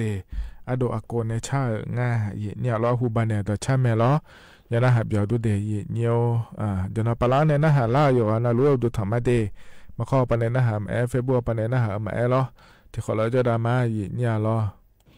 คือกันเนี่ยนะล้อเยเนี่ยก็กอแลมถ่ายพระจักรเอกาตอนเนี่ยมาเยเนี่ยเธอบาลาเสียก็ดูนะล้อเยเนี่ยเยนี้บัตรสวัสดิการแห่งรัฐและครัวเธอยาวเดินนะขอเนี่ยล้ออันนติเงินเนลล้อเยเนี่ยเธอก็รัฐบาลปนเทียนสมยาบาล้อเธอก็ตอนเนี่ยบิจุมันก็อยากเกิดเดือดด้วยเยเนี่ยเทียนะล้อเยเนี่ยเธอเนี่ยรู้อย่าจนนั้นรู้เยอะมีอะไรเลยนะขอเนี่ยเจอละเงินเยอะในอยู่มือดูล้อเนี่ยขอเนี่ยเทียนะมาแทนนะขอเนี่ยล้อเธอจะไม่รู้เธอจะไม่บิจเนี่ยช่วยอาจจะสุสากามาสาช่วยงานเลยล้อจะนอนไปอยู่เนี่ยเด็กขอนี่จ่อเยเนี่ยก็สีเดียเนี่ยเดบลาเชสีนะล้อเนี่ยมานี่นะแต่ก็มีเยอะก็ดูสมยาบาแต่ดอนเนี่ยแต่มังเงอล้อเยเนี่ยยังมีเจยังงั้นเดียเนี่ยเดียเจยาก็ดูงั้นเลยแล้วนะคนนี้เธอก็ชอบตั้งเตาแก๊สถังแก๊สแล้วคุณแม่ล้อเนี่ยมีจ่าอยู่เมื่อเธอล้อเลยนี่เธอก็ดูนะคนนี้เย่เชื่อบาชอบบ้านเนี่ยงั้นเดบลากูเชื่อสิเชื่อตีสิเชื่อหนีสิก็ดูเดแล้วงั้นเธอเนี่ยที่ก็ดูแล้วก็งั้นเดียเนี่ยเดที่มีเนี่ยที่ย้อนล้อเยเนี่ยที่ย้อน有点没见个了，有点没见个，苏木来就那苏木话你也个俺的也有的，也切吧也切吧也切吧了，俺的也你，那他怎么个了也你一拉罗托后买也几了呢，了嘞你是呀俺切吧就把个那讲俺的，เฮ้ยกูเทมือละคุยแต่มังเงะเยเนี่ยไทยมีคนเดินในอยู่เนี่ยแม่ไอ้ขอในโครงการรัฐบาลปนอันเล่รอก็ยังจีงาเทเนี่ยเราถือกับบขสรอเยเนี่ยรถไฟมาคสมกและคูก้ามาเดยเนี่ยเดถือกับบขสรอนี่ยมยาเดียวจะมาเมื่อจะทำเมื่อเราอย่างเนี่ยไปอยู่กันนะลูกยายแม่เนี่ยนี่รถไฟน่าถือกัที่เมื่อน่าจะเทเยเนี่ยไอ้ขอเนี่ยมีมาแล้วไทยมีคนตัวนี้จะลากกันแม่เทแต่ก็จะทำเมื่อปาขอนี้จ้องดาดูแม่เนี่ยเรามีมาแล้วอยู่ไม่เดรถไฟเราเนี่ยขสมกเธอนะขอนี้ไม่มีนี่นะบากุเทเมื่อปารถไฟฟ้าและขั้วเธอขอนี้เงบาลาที่เสียเย็นนี้บาสบริการแห่งรัฐและขั้วเธอยาเดือสิยางอาเชียบังก็เนี่ยชาวบ้านเนี่ยเดี๋ยวที่ไม่ได้เย็นนี้เราจะมาเจงเงินหลวงเนี่ยเราจะทำเหมือนในฮิบากุเทเมื่อเย็นเนี่ยเลยเราทัวร์จีนนี่นะถึงก็บอกขอสอนน่าจะเดินในจีเลน่าเราเนี่ยสิยางอาเชียบะชาวบ้านเนี่ยแม้ถึงก็เจ้าหน้าที่ว่าไปเนี่ยไอ้เนี่ยเงี้ยเราตัวเยอะเลยเงี้ยเราเนี่ยแห่งอ่ะบาสบริการแห่งรัฐและขั้วเธอจะมาเดย์และเนี่ยนายกมันในบิจังได้เนี่ยไม่เดย์เนี่ยเดย์เธอแต่มาเงยเนี่ยถึงก็อันนี้เช่นกันเนี่ยคืออะไรที่จะน่าชาเดินนะเราเนี่ยเธอก็รัฐบาลปนบัตรสวัสดิการแห่งรัฐแล้วก็ปนชาวบ้านหลังเนี่ยนี่ยาบังชาวบ้านหลังเนี่ยงาเดียเนี่ยเดเธอนะเราเนี่ยเธออันนี้เช่นกันอะไรไหมนะอันนี้เชื่อกันที่โพลพังงาเสียเนี่ยนี่เชื่อกันก็ดูนะคนเนี่ยบ่ชอบหมออภิชอบหมอเด้อชาวบ้านหลังเนี่ยเจเนี่ยเราที่ยาบาเลยพัดอ่อนหลังเนี่ยมาเดแล้วงาเฮนะเราเนี่ยถึงก็ชอบหมอสดาเนี่ยมากินเดเฮนะเฮบราสินาลุยาแม่เฮนะเฮเราเนี่ยเธอเนี่ยบาสวิการเห็นแล้วขั้วในอยู่มอเนี่ยเราบ่ชอบหมออภิชอบหมอเลยเดอที่ยาบาแล้วพับบิลเนี่ยเดแล้วอันนี้เชื่อกันนะดอนเนี่ยมาเจเนี่ยที่ไม่ได้เฮนะคนเนี่ยเราดตัวลูบาลาเฮเสียเราเนี่ยถึงก็บาสวิการเห็นแล้วขั้วเธอยาเดอรัฐบาลปนชอบบาลเนี่ยงาเดแล้วอยู่หาก็อยากเกินยาเลยแล้วเขาเนี่ยอยู่ยาแต่อเดยเนี่ยเดคณะคนที่เกาะล้อน่าจะที่เกาะอย่างนี้ยังพาเรืออย่างเงี้ยคือหนาเราอย่างเงี้ยจะละเงี้ยถึงก็สบู่จะหยาล้อถึงก็จะมาเมื่อเราคุยมหาวิทยาลัยเชียงใหม่และคู่ป่าชอแก๊งคอเซ็นเตอร์และคู่อะไรเนี่ยอย่างนี้ไม่ซื้อในสตาร์ละจ่าแล้วก็เธอล้ออาทิตย์ในสตาร์สมมติล้อสิแต่มันก็เดียอย่างเงี้ยเดียเย่เสบะล้ออย่างเงี้ยถึงก็เจ้าหน้าที่ว่าไปในเงี้ยหลังงานเลยอยู่ถึงก็อยู่มาในล้อจังเล่นในล้ออย่างเงี้ยสตาร์เธอดอนเนี่ยอะไรเนี่ยคนเนี่ยอยู่ข้อมันเนี่ยโดนยาเนี่ยดานว่าใจเนี่ยเอี้ยในดานเนี่ยยุคโขดยาเดียวก็น่าจะดูไม่ก็เราคือมันง่ายเนี่ยไอ้คนนี่เราเนี่ยเขาเรียกก็อยู่จอนรู้ยากาแม่ง่ายคนเนี่ยก็พอเนี่ยมีข้าที่ปอยเนี่ยจะกาไอ้กาดานเนี่ยบิสิบิกามาเดนักเงี้ยช่องหลังเงี้ยเราเจ้าหน้าที่เนี่ยเงี้ยช่องหลังเดแล้วเนาะเฮ้ยจะบอกยังไงเดเนาะเฮ้ยเลยยังไงเดแล้วเราไล่ออกไปเนี่ยเงี้ยชนยังไม่เดมาเสียเอล่านะถ้าจังเล่เดเราเนี่ยจังเล่เนี่ยก็สมบูรณ์ยาเราสมบูรณ์ยาเราเนี่ยก็จังเล่เนี่ยอาจจะมาเบอร์เจ้าหน้าที่รู้มันดูเล่มีเนี่ยเจมาสีเราเนี่ยสมบูรณ์ยาเด สมบูรณ์เธอจังเล่งอ่ะจีจังเล่งเนี่ยจังก็อย่าเฮ้ยเนี่ยหลักรวมมานี่ละแก๊งคอลเซ็นเตอร์ง่ายในอย่างนี้หลักรวมจังเล่งเนี่ยไลน์เอาไปได้ไงช้อนเนี่ยไลน์เอาไปเนี่ยจังรู้เฮ้ยก็จังเนี่ยจริงอ่ะอย่างนี้สุดท้ายเฮ้ยพอเนี่ยไงช้อนเนี่ยบินเนี่ยจีซอยแล้วอย่างเดียวนั่นเนี่ยดอลลาร์เนี่ยเฮ้ยพังเงินจะไม่เหลือแล้วเลยย้อนเนี่ยยาเลี้ยเนี่ยเราเนี่ยแต่นู้นเขามาจ่ายอิงอ่ะจ่ายอิงนะแต่นู้นเขามาชอนแทนเนี่ยจะได้เหมือนก็สว่างอีกเกินงาเลยว่าอาจจะใช้เงี้ยยุคเนี่ยแหละจีอะไรอย่างเสียบาแล้วเลยอย่างนี้แต่มีเนี่ยอินยุ่งเขารู้ว่าดอลลาร์เงินเดย์แล้วอย่างนี้นักการปะเรื่องเงี้ยแม่อย่างนี้แล้วอยู่ให้เนี่ยนักการสบุมมาสิญญาเธอเงี้ยช่องเลยนะอินยุ่งเงี้ยดอลลาร์เธอถ้าบาทแต่มีเนี่ยงั้นโดยชุนี้เกิดมาอย่างนี้ที่ปวดนะอย่างเล่นเนี่ยนักการอยู่ให้เนี่ยมาสิญญาทำบททะเลาะอย่างนี้บาพังอะโลมาบาพังอะโลเลยอย่างนี้เธอเนี่ยที่ปวดนะอย่างนี้โดยแต่จังเลยมาเสียเลยเหรอแล้วแก๊งคอลเซ็นเตอร์เนี่ยเงี้ยช่องเลยมาเสียเลยเหรอแล้วเลยอย่างนี้เดี๋ยวที่มีเนี่ยงาขอเนี่ยย้อนที่มีเนี่ยอย่างนี้น้าหาวเนี่ยเธอโดยแต่จังเลยหลวมเนี่ยเลยแล้วน้าขอในงานเนี่ยเนี่ยหลวอย่างเนี่ยอุตสาหปานาลีเวลาเนี่ยยังไงนาลีหลังเธอก็พยายามละคุยเงี้ยช่องเลยเนี่ยจังเลยนะไม่เดียเนี่ยเดราชการอันนั้นอายาเมื่อละคุยรองาขอเนี่ยยมยาจียังพอแล้วขอนี้จะน่าราชการอันนั้นยามมังเงินน่าเราอย่าจียมยมยาจีขอนี้จะที่ปวดนั้นนากาขอมายาบาทาแล้วก็มีเราอยู่หันเนี่ยมาจาแล้วพอกันมีเนี่ยที่ปวดนั้นน้าขอเนี่ยมายาบาเลยอย่างนี้ที่มีเนี่ยยิ่งเงี้ยวเราโดยจะจังเลยหมอเมียเลยแล้วนะเราอย่างเงี้ยถึงก็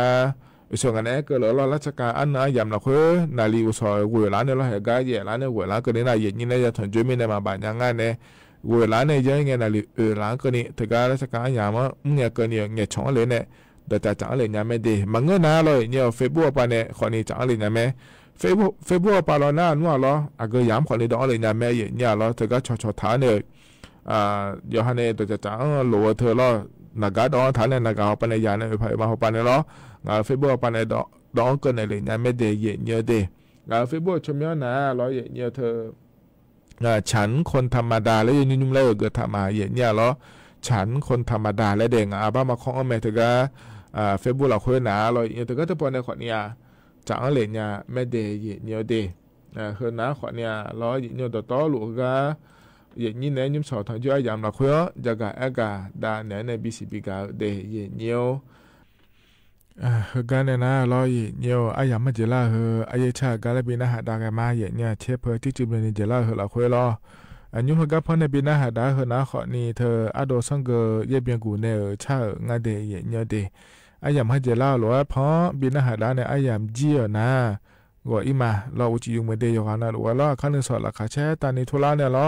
งานเนี่ยอายุเชื่อมือเนี่ยนาลีเย่ร้านเนี่ยกูร้านกันนี้ที่เขาหรือว่าแล้วพอถอนจุลามาเดก็อีมาเดอุดูธรรมะเดี๋ยวมองที่มาอย่างดี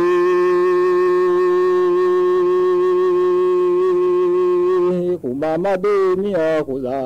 ดูลีมีบามุมาจะชู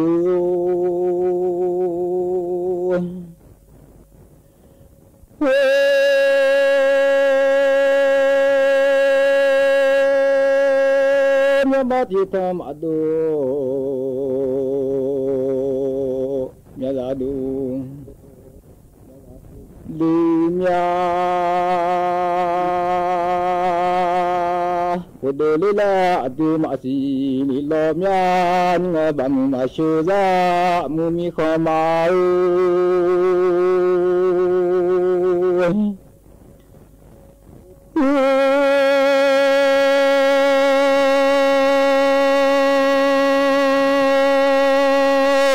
แลยอวันนี้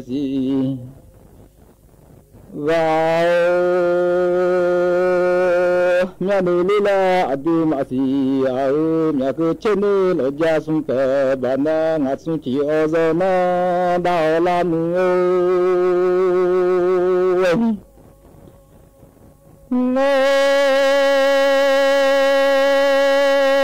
ที่อันมาบ้าจะไปตุดีที่หัวเราไปว่า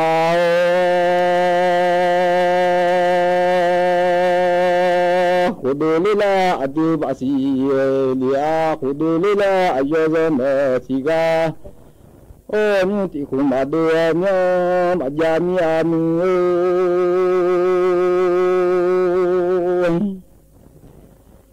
ti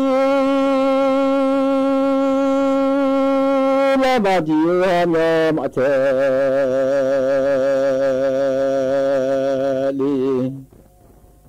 la mia la ni cho do du ni ma to chia u ye lo no ba du ni ma bo chia li mu no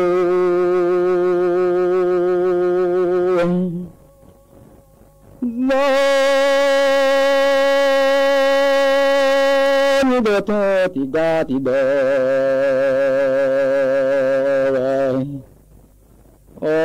bất chân sợ lỡ thì gà thì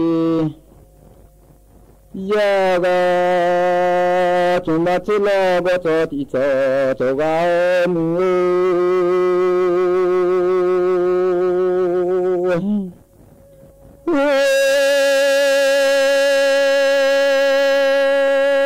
chỉ là chỉ là na lo thôi mà người nhà ra lại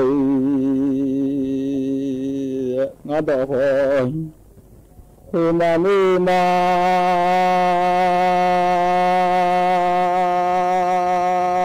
bên mình suy sĩ đồ gái đồ giang tại ly mưa suy đồ gái này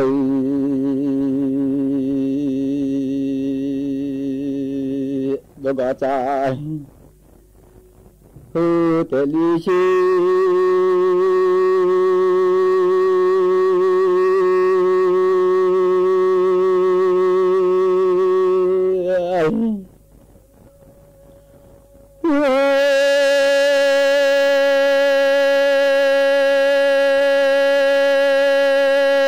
cái gì mà bạn đã thu mom ở trong nhà mưa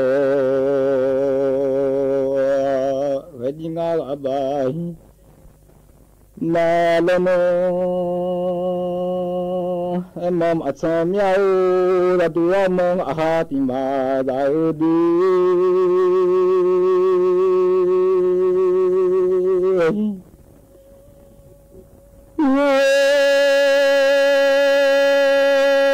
cho mọi người đa ra mình chỉ biết thôi đa mà đỡ ra lo cho mọi đại mà xin ya mà siêu lo biết thôi đại mà lệ đi lo ya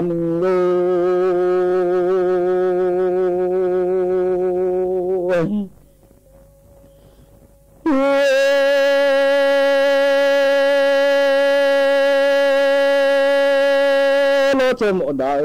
mà xin ya phải thu lý đại mà lệ lùi ali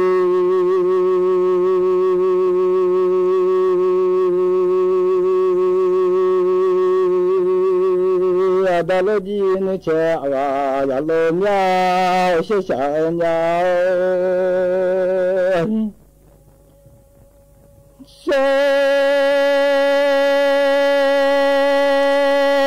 cha mô mia mi sa ga cứ ne cha mô mi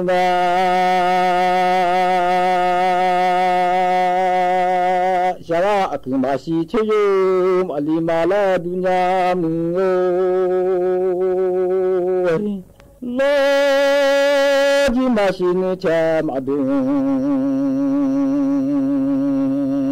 ma ila sa cứ ma si che yo ma lia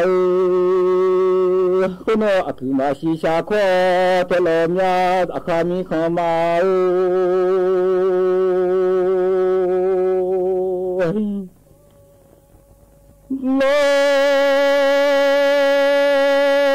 ji ma si akhai เขาหูกาบ่หูขวาบ่มือมาอุลิลามยาชาระคือมิชาโมงงาคือมาชิชาโคเปงาชาโคตาชามือมาอุลิลามยาเชชาเนาฮะละมือ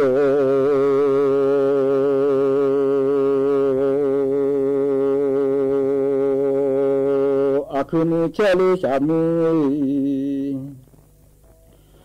เธอจะเดินลมยาชาระคือมาชิชาโคเทอาลีอโลจิมาชิซาคาบาหูกาโอโลจิมือเชลอาคาบาหูขวาบาหูขวาบามือมาอูลีลมยาโลจิมือเชบามือชิจะเดินลมยาโอเชชามยาอดุรามงอาหาติมายาลีราคามิขมา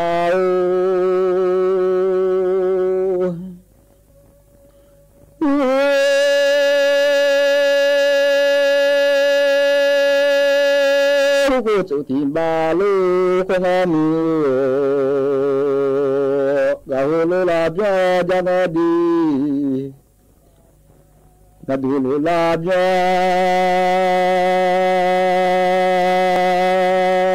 จาลิงาเก้ามาสถานีวิทยุกระจายเสียงแห่งประเทศไทยและเครือข่ายทั่วประเทศเสนอข่าวต้นชั่วโมงรู้เร็วรู้จริงเกาะติดทุกสถานการณ์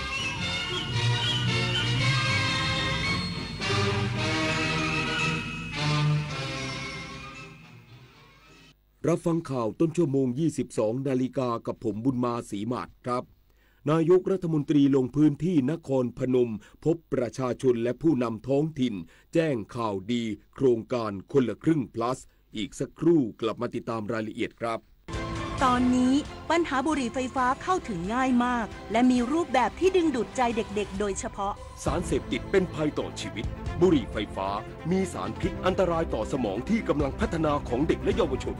อนาคตประเทศชาติจะพัฒนาอย่างมีคุณภาพร่วมปกป้องเด็กและเยาวชนจากบุหรี่ไฟฟ้า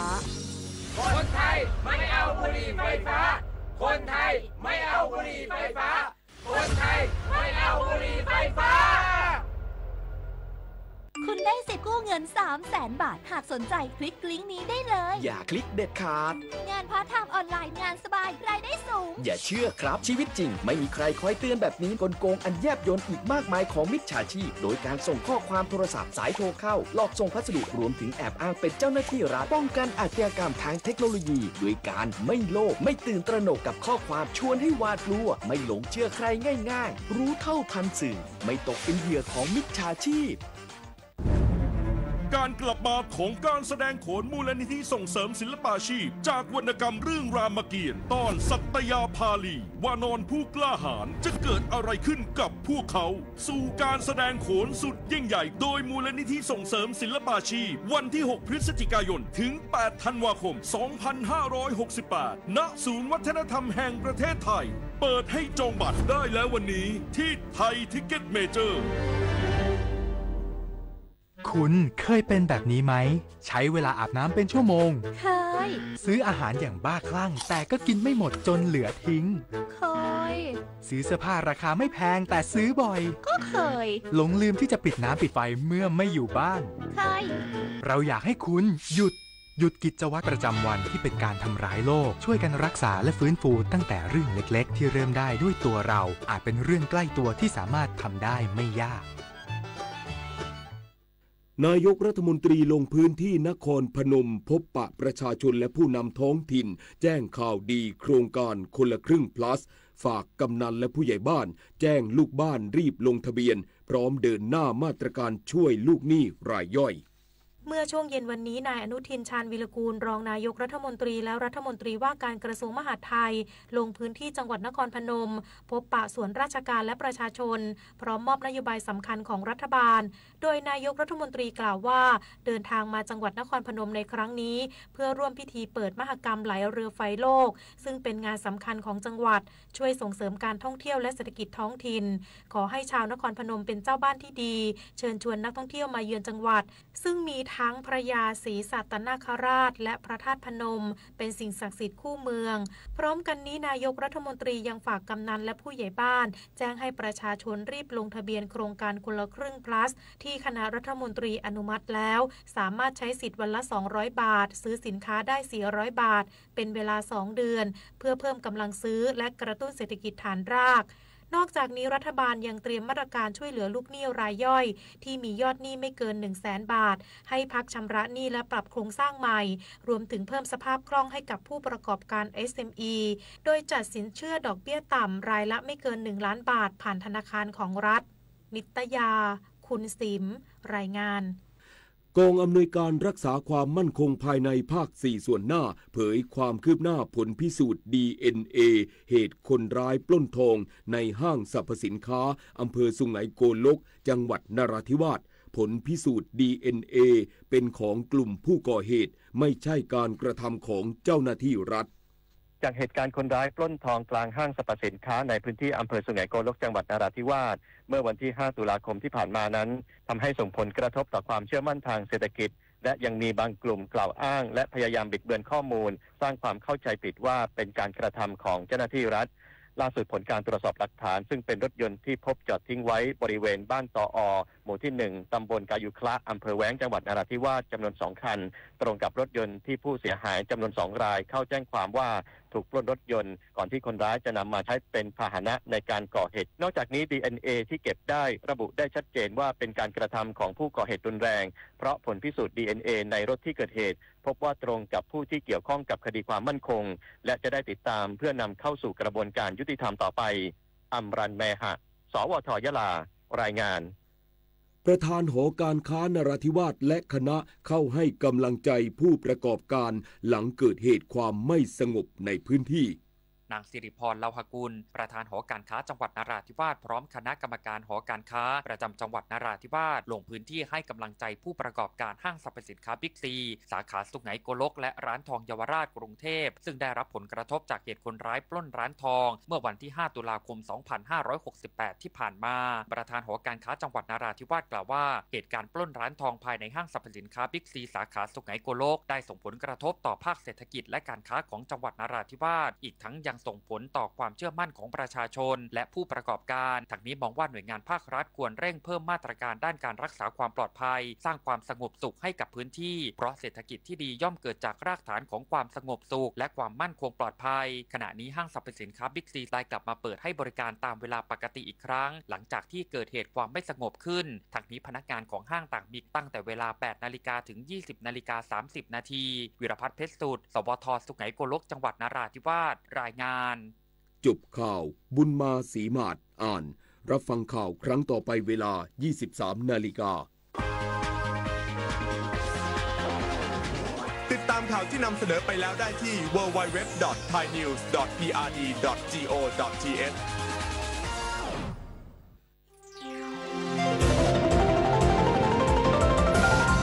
วิทยุแห่งประเทศไทยให้ความรู้คู่ความสุข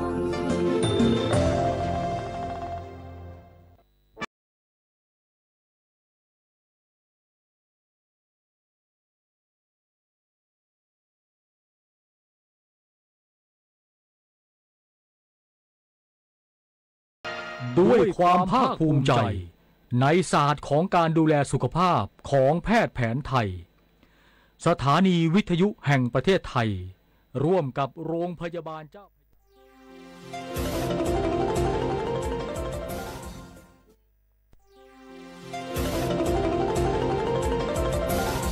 วิทยุแห่งประเทศไทยให้ความรู้คู่ความสุข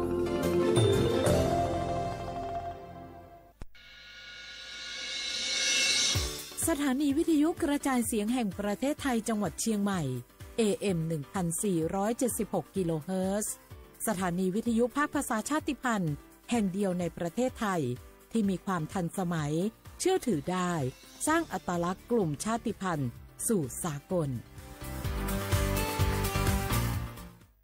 เอาล่ะแก้วเกยสังเกตก็ในปฏิทินไทยมีวันสำคัญเกี่ยวกับสถาบันพระมหากษัตริย์อยู่เกือบทุกเดือนเลยนะแต่ก็นี่แต่กะไปอย่างเช่นเดือนมกราคมวันที่17วันป่อขุนรามคำแหงวันที่18วันสมเด็จพระนเรศวรมหาราชส่วนเดือนมีนาคมวันที่31วันพระบาทสมเด็จพระนางเกล้าเจ้าอยู่หัว2เมษายนวันคล้ายวันพระราชสมภพกรมสมเด็จพระเทพราช6เมษายนวันจักรี4พฤษภาคมวันชัดมงคล3มิถุนายนวันเฉลิมพระชนมพรรษาสมเด็จพระนางเจ้าพระบรมราชินี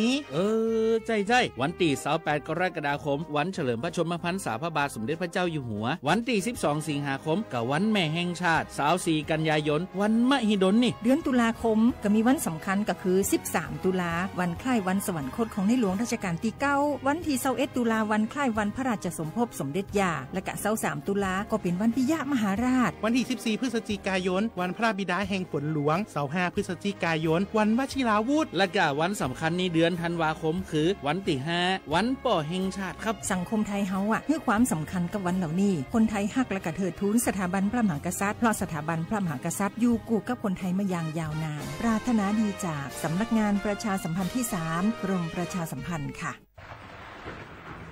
ฝนตกหนักน้ำท่วมภัยธรรมชาติที่เราหลีกเลี่ยงไม่ได้แต่เราสามารถเตรียมตัวให้พร้อมเพื่อความปลอดภัยของทุกคนในครอบครัวได้ก่อนน้ำมาเตรียมตัวให้พร้อมเก็บของสำคัญขึ้นที่สูงเช่นเอกสารสำคัญเงินสดและสิ่งของจำเป็นอื่นๆและถ้าหากบ้านอยู่ในพื้นที่เสี่ยงให้ติดตามข่าวสารจากทางราชการอย่างใกล้ชิดเตรียมไฟฉายแบตเตอรี่สำรองวิทยุสื่อสารและยาสามัญประจำบ้านไว้ให้พร้อมและอย่าลืมตรวจสอบเส้นทางอพยพที่ใกล้ที่สุดด้วยขณะเกิดน้ำท่วมอย่าเดินฝ่าน้ำที่ไหลแรงหลีกเลี่ยงการสัมผัสกระแสไฟฟ้าและหากต้องอพยพให้ปฏิบัติตามคำแนะนำของเจ้าหน้าที่อย่างเคร่งครัดเมื่อภัยผ่านพ้นตรวจสอบความเสียหายของบ้านและทำความสะอาดเพื่อป้องกันโรคที่มากับน้ำท่วมเตรียมตัวให้พร้อมก่อนภัยมาถึงเราจึงจะปลอดภัยด้วยความปรารถนาดีจากสำนักงานประชาสัมพันธ์ที่3กรมประชาสัมพันธ์ฮัลโหล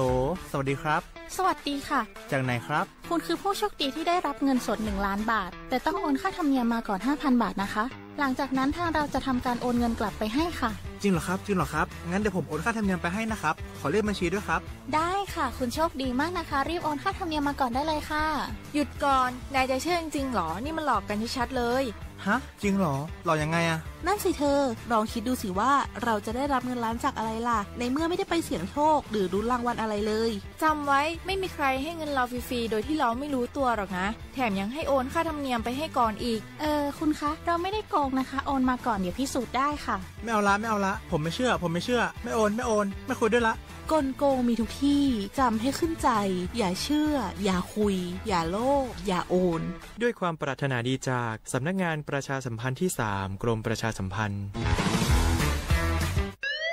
คุณผู้ฟังคะทุกวันนี้มิจฉาชีพมาในรูปแบบใหม่ๆมากมายที่เราอาจคาดไม่ถึงผมเนี่ยก็เคยโดนมิจฉาชีพโทรมาบอกว่าเป็นเพื่อนสนิทแล้วขอยืมเงินโชคดีนะที่เพื่อนคนนั้นอยู่ด้วยกันกับผมเลยรอดหนูก็เพิ่งโดนโทรมาบอกว่าเป็นตำรวจบอกว่าหนูมีคดีเกี่ยวข้องกับยาเสพติดแล้วก็ต้องโอนเงินไปเพื่อเคลียร์คดีโชคดีที่ตั้งสติแล้วก็ตรวจสอบก่อนไม่อย่างนั้นเงินเก็บหนูคงหายหมดแน่ๆเลยหากมีคนอ้างว่าเป็นเจ้าหน้าที่หรือให้โอนเงินอย่ารีบเชื่อต้องตรวจสอบข้อมูลกับหน่วยงานโดยตรงห้ามโอนเงินหรือให้ข้อมูลส่วนตัวเด็ดขาดและอย่าลืมนะคะว่าถ้าหากพบข้อความหรือโทรศัพท์แปลกๆให้แจ้งเจ้าหน้าที่ที่สายด่วน191หรือ1599เพื่อช่วยกันป้องกันและหยุดยั้งมิจฉาชีพค่ะร่วมด้วยช่วยกันเฝ้าระวังภัยรู้ทันมิจฉาชีพเพื่อความปลอดภัยของทุกคนด้วยความปรารถนาดีจากสำนักงานประชาสัมพันธ์ที่3กรมประชาสัมพันธ์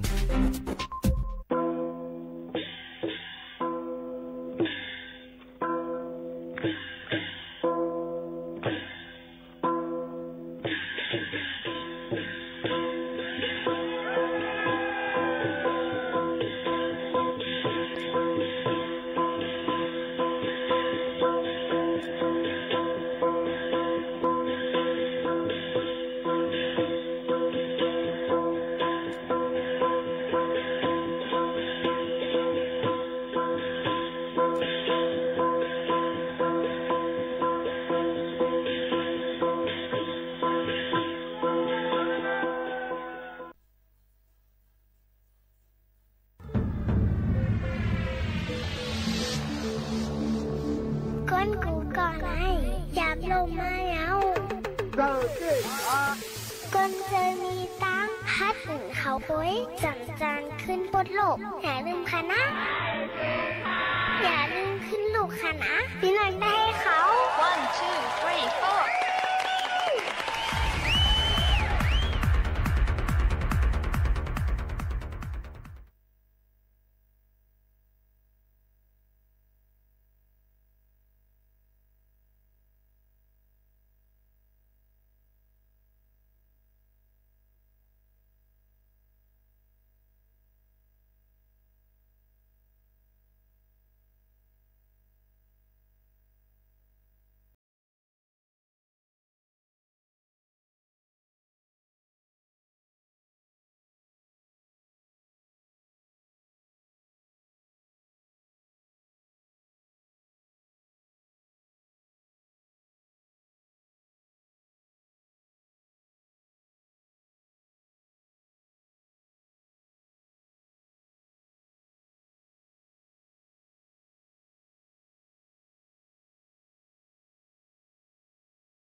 งค่าเหมือนทรงพี่น้องพุงยินถ่อมเฮาคาตั้งเสียงกูก็กูก้นค่ะทบกันที่เนอตอนการห้องปล่อยเสียงสวทเก้งใหม่ AM 1476 กิโลเฮิรตซ์ค่ะปืนปล่อยเสียงกูวันพอถึงมาข่าวยาม10 โมงถึง 11 โมงกลางไหนกลางค่ำอยู่จอมขาวหมูขาวโน้นสุภาวันเชื้อสารวินเป็นอ้อยก่ออ้อยเสบอแม่พี่น้องเฮาเขาอยู่ค่ะอ้อในวันเมื่อในถึงมาเนอวันอังคารที่7เหลือนทน12แห่งไป25ปีได้2แห่ง1ปากไป19ปีก็จ่าเน3ปากไป87คู่เป็นเลือน11มวนวันออกหว่าดอนแต่ดังเมืองจึงไทยเหมือนในค่ะน้องเมืองเฮาได้ก็ออกหว่ามือว่าค่ะยื่นปนในติกากัน1วันซึ่งคือกอลีค่ะเฮาค่ะฮบทุกจำกันซิพี่น้องเขาก็แอลเลยตั้งไหลกันพองในก็กว่าไวสาคารวะตั้งไหลดาดน้ำคำเต้าตั้งไหลในก็หมอกลาถึงกันจ้อมในนั้นค่ะเนาะเวลาเฮาค่ะได้ก็บ่เป็นก้นเหตุการณ์ค่ะขุนเมืองดังเมืองจึงไทยก็ยังที่เหตุการณ์ปักเก่าปึงเก่าอยู่จังหนังไหนค่ะได้ก็มาฝากตอนจนถึงพ่อแม่ปีน้องๆเขาจังหนังไหนค่ะออนดังในออนพี่น้องเขามาถ่อมด้วยเขาเงาฟิงฟ้าราศีกันกวนในค่ะพี่น้องเขาเงาฟิงฟ้าราศีนั่นในก็ย่ำพองตะเหลวก็ยังตึกเต็มมีฝนตกหลายๆปื้นตีอยู่ในนั่นค่ะพี่น้องเขาค่ะก็เพราะนั้นฝนที่ตกมาโหปากมันในเต็มมีอยู่60 ถึง 70ในปื้นตีฝนที่ตกนำมังปื้นตีในนั่นค่ะก็เพราะนั้นพี่น้องเขาก็ถือได้ฟังกันไว้ในนั่นค่ะเอากูตีกูตั้งในค่ะบางทีพออยู่จำนำปังลายก็เดี๋ยวจังตกนำค่ะยก็นำปังลายเดี๋ยวจังขึ้นสูง 2-3 เมตรจ้อมก็เพราะนั้นพี่น้องเขาก็อยู่หิมเลยตั้งเลยก็รู้ได้ถ่อมด้วยเขาเงาให้ขึ้นตั้นกันอยู่ตาสีในนั่นค่ะในก็เอามาฝากตอนจนถึงพ่อแม่ปีน้องๆเขาจังหนังในค่ะวันออกว่าสาในได้เป็นวันออกว่าอันเป็นเจ้าคือกระยำปุถทาภาษาไหว้เสวาสังฆาระหันเขานั่นในค่ะเขาออกเข้าหวาได้3 เดือนยาวในนั้นค่ะเปิ้นก็ได้ออกมาเป็นก็ยาวตัวหลีงามยาวก็เป็นในข้าวฝนนั่นค่ะเนาะพ่อแม่พี่น้องเขาค่ะก็เปิ้นน่ะได้ลองตั้งชื่อในก็ที่เป็นวันอันดำลองตอนดาเจ้าคือกระยำพุทธภาษาเปิ้นก็ได้ลองซ้อมตักบัตรในนั้นค่ะเนาะเมื่อนายกก็ถ่อมธรรมาตราเนี่ยค่ะรักษาศีลในนั้นค่ะยกก็ได้มีการลูกฐินนะคะสั่งการกฐินจังนั้นค่ะก็มีมาจังหนังในดอกบ่ถึงเดือน12มวนปนยาวในนั้นค่ะนี่ก็เป็นลองฟิงไงฟิงทุ่งเอามาฝากตอนถึงพ่อแม่พี่น้องเขาให้ได้ยินถ่อมจำกันในตอนการเนาะค่ะที่ในแท่งจังหนังไหนค่ะพี่น้องเขาค่ะฮับถ่อมจำกันที่ในค่ะอุโอจำกันสีในค่ะให้พี่น้องเขามีดังซื้อเจอกันเดียวกับเมื่อในเป็นวันศีลวันธรรมสีติวันพี่น้องเขามายินถ่อมด้วยในค่ะธรรมตราฝากตอนจูถึงพ่อแม่ปีน้องๆเขาในตอนการเฮาค่ะที่ในนั่นค่ะเฮาค่ะสืบถอมด้วยธรรมตรากันอิดออดค่ะเนาะพ่อแม่ปีน้องๆเขาค่ะนั่นคือบ่ได้ก็จืนเย็นเจอกันนั่นในนั่นค่ะก็มาฝากตอนจูถึงให้ได้ยินถ่อมจำกันในตอนการเฮาค่ะที่ในจังดังไหนค่ะ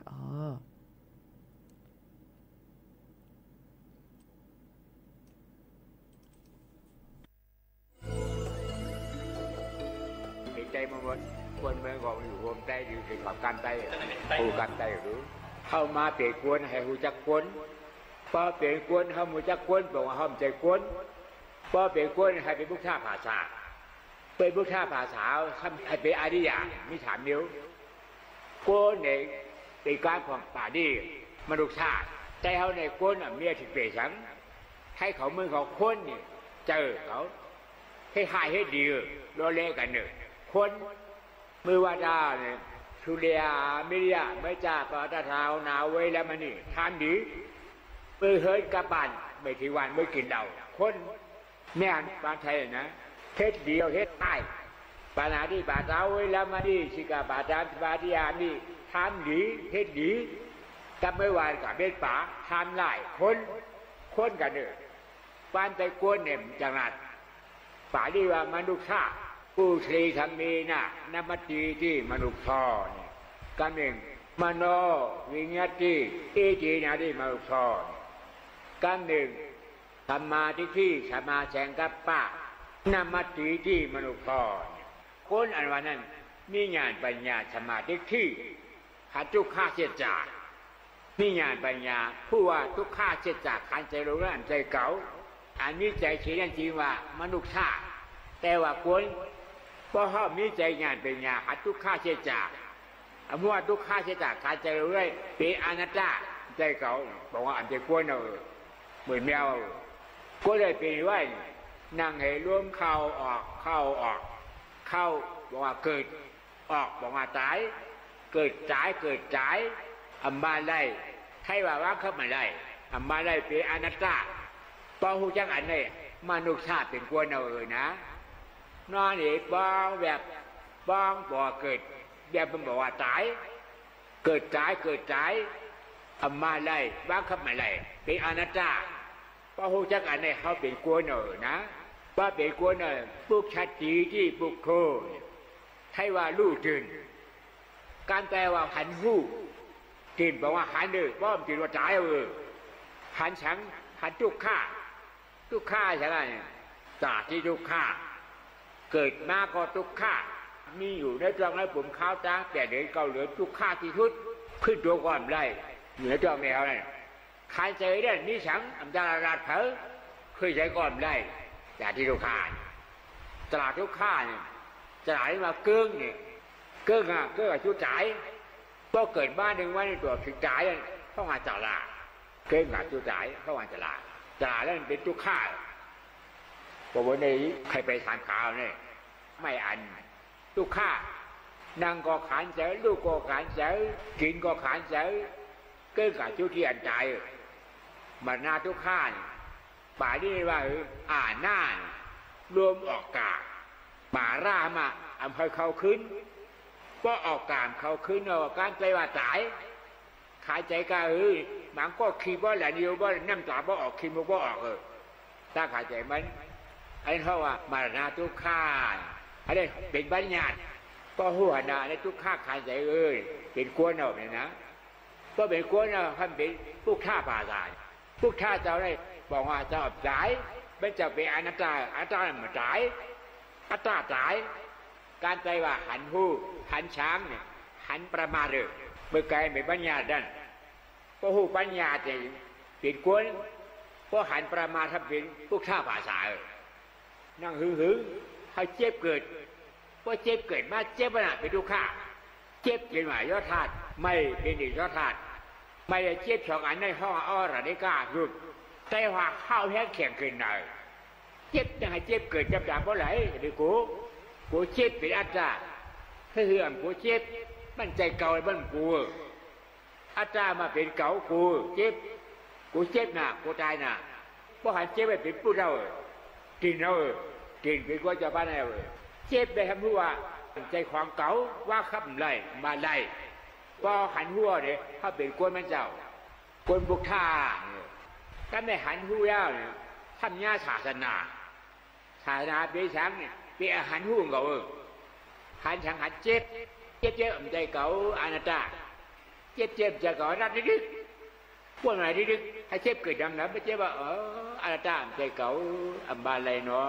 อนัตตาใจเก่าดึกอันนี้ญาศาสนาแล้วเพราะญาศาสนามาโขดีไปอันใดย้อนกว่าคำเดียวว่าป้อมใจคนอันเป็นบุกท่าภาษาอันญาศาสนาอย่าไปย้อนมาโขแต่ย้อนอยู่เหมือนเจ้าก็ไหลไม่ถึงไปเท่าเพื่อนผ่านเจ้าไรเอ้าไม่ใช่นาทีบันเก่าเพศก็มันไรมาโขดีไปกันย้อนเอาที่เป็นตีบันเป็นโกนยาวเป็นบุกท่าภาษาที่บุกท่าภาษาญาศาสนาศาสนาเป็นไงสมาธิที่สบายใจครับป้าปัญญาศาสนาสองอันเดียวศาสนาบ่มาเอาการเปลี่ยนภาษาว่าการฉังการสอนจะผ่านหันผู้เนี่ยพวกท่าเจ้าเกิดวันเดือนหกม้วนจะผ่านผู้ก็เลยแบบบนมาเนี่ยครับกับเอาอันให้ไม่หันผู้การลาดสอนไปเจ้าไว้ขี่ข้าเจ้าเขาอันนั้นห่อศาสนาอันไม่หันผู้การลาดสอนมันเบิ่งก้อนทับบามันหันผู้นั่นก็นั่นพบญาชาหนาวหันช้างหันเจ็บหันใหม่หันกัดหันฉันหันไหวเกิดขึ้นมากผู้อันฉันอันไหวอันใจเก่าไปอาจารย์ญาชาหนาวเพราะญาชาหนาวมากผูนี่ไปอันใดย้อนกว่ากันเดี๋ยวป้อมญาชาสนาก็ใครย้อนแต่ย้อนเมื่อไหร่เผยไปเท่าแต่ย้อนอย่าหันจากเขาจะอันบนใดไปทำยังไงไปนั่นเก่าเพศก็มันใดดีเดียนข้าเนี่ยเพศไรอันนี้ว่าตัมมาการก็นาทีเหตุการณ์อาคูสู่เป็นเท้าเหตุการณ์อ่ำดีเป็นอาคูสู่เจอนี่คิดทองเชนเลยเหตุการณ์ดีเป็นกู้สู่เหตุการณ์ต่างหน้าชีดาเป็นใจกู้สู่นี่เปลี่ยนเช่นเหตุการณ์ช้ำมัท่าพอละยุบหนอพ้องหนอเข้าหนอออกหนอทำมีเก่าเช่นเหตุการณ์ดีเป็นกู้สู่เหตุต่างหน้าให้ชีดาให้ช้ำมัท่านะเป็นใจกู้สู่เหตุก้นเหตุอ่ำเจอก้นอ่ำมีเป็นเนื้อเป็นยางเป็นหลูเป็นเอ็นคนมาเอาอะไรเฮ็ดก็เอาเนื้อเชื่อเนื้อจ้างนำให้เขาก็ขนเฮ็ดคนมานำให้เขามาก็เป็นกวนนะมันเจอก้นว่าง อันทับมีปัญญาผู้ว่าจากที่ฉลาดจากที่บรรณาตราหลวงให้ขันเจออันนั้นเป็นกวนเอาก็ไม่ทำหันจุกฆ่าเป็นประมาทเลยเจ็บวายธาตุเจ็บแกนจงตรวจนิทานนิ่มเป็นวายธาตุไม่กัดเป็นดิยธาตุอันนี้เป็นประมาทอันใจกวนป้อมใจกวนอันหันเจ็บอะไรเป็นสมาธิหันอันนู้นมาเจ็บไปอันใจเก่าอันใจเอาไปอาณาเป็นสมาธิกับป้าหญ้าสาหนาวก็หญ้าสาหนามักถูกนี่ป่านนั้นจึงเกิดอันเกิดจะห้อนหัวลาดทีกูก็ให้ครับบอกแจ้งแรงใจกันไว้คับแม่เขาเพื่อให้เขาเป็นคนเพื่อให้เป็นคนผู้ฆ่าภาษาไปผู้ฆ่าภาษาอย่างนี้นั่งรับสารนึกปิดใจงานสมาธิที่ด้วยจิตใจเขาเนี่ยแต่ผู้มโนวิญญาณเนี่ยเวนาฮับพางานต่อท่านฮับเจ็บบันผู้เป็นการมันอันฮับเจ็บบันก็เป็นการมันอันผู้เจ็บบันเป็นมโนวิญญาณอันหันเจ็บบันสมาธิที่เอาสมาธิด้วยใจผู้เจ็บพอหันใจผู้เจ็บว่าพูดว่าอนัตตาอันได้ห้องว่ามากาจาราลองอันนี้ยาวลองให้บอกว่าแกมือการแต่เอาโน่เนี่ยลองก็การแต่ว่าลองเป็นไผ่แก็บชดาบานเนื้อก็แก็บชั่วก็เป็นชดาบานเนื้อนายปรากเนี่ยเป็นแก็บนายอำเภอปล่อยอำเภอลงอ่ะนายปรากขึ้นแกนการแต่บอกว่าแก็บเจ้าอันนั้นอันเป็นข้าเพลพัดว่าเจ้าขุนผีขุนช้างเขาลูกมาตัวถึงขุนก้นเป็นข้าจันนาจันนาเป็นอัตตามาหน้าล้อผ้าทำอันนี้เป็นจันนาจันนานั้นบอกว่าสังให้ปัญหาเลือดไม่อัตตาเด็กที่บอกว่าหันเป็นเก่าเป็นหัวเก่าขาเก่ามือเก่าดินเก่าในตัว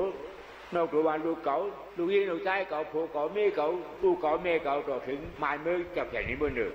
อันว่าแต่อันมาเป็นเก่าเป็นอัตตาตาเป็นฉลาดทั้งหมดเป็นขาอัตตามุ่งว่าเด้อพ่อเจ้าเนี่ยยังมีอัตตาเข้ามาเจ้ากูทำคำเนี่ยครับมาเป็นโกนเนี่ยเขาเป็นมุขท่าภาษาก็เป็นมุขท่าภาษาเอาภาษาน้ำหน้าสมาธิกับป้าสมาธิด้วยจุกข้าเสียจากเจ็บแกนตรงตอดเน็ตข้าฉันไว้เจ็บไกลไหลเจ็บที่เสือก็มีจะหูเจ็บมีเมื่อที่ได้ก็ใครป้อเจ็บมันนี้จะหูเจ็บได้หูเจ็บเลยอัตตาเป็นเหตุทุกข้า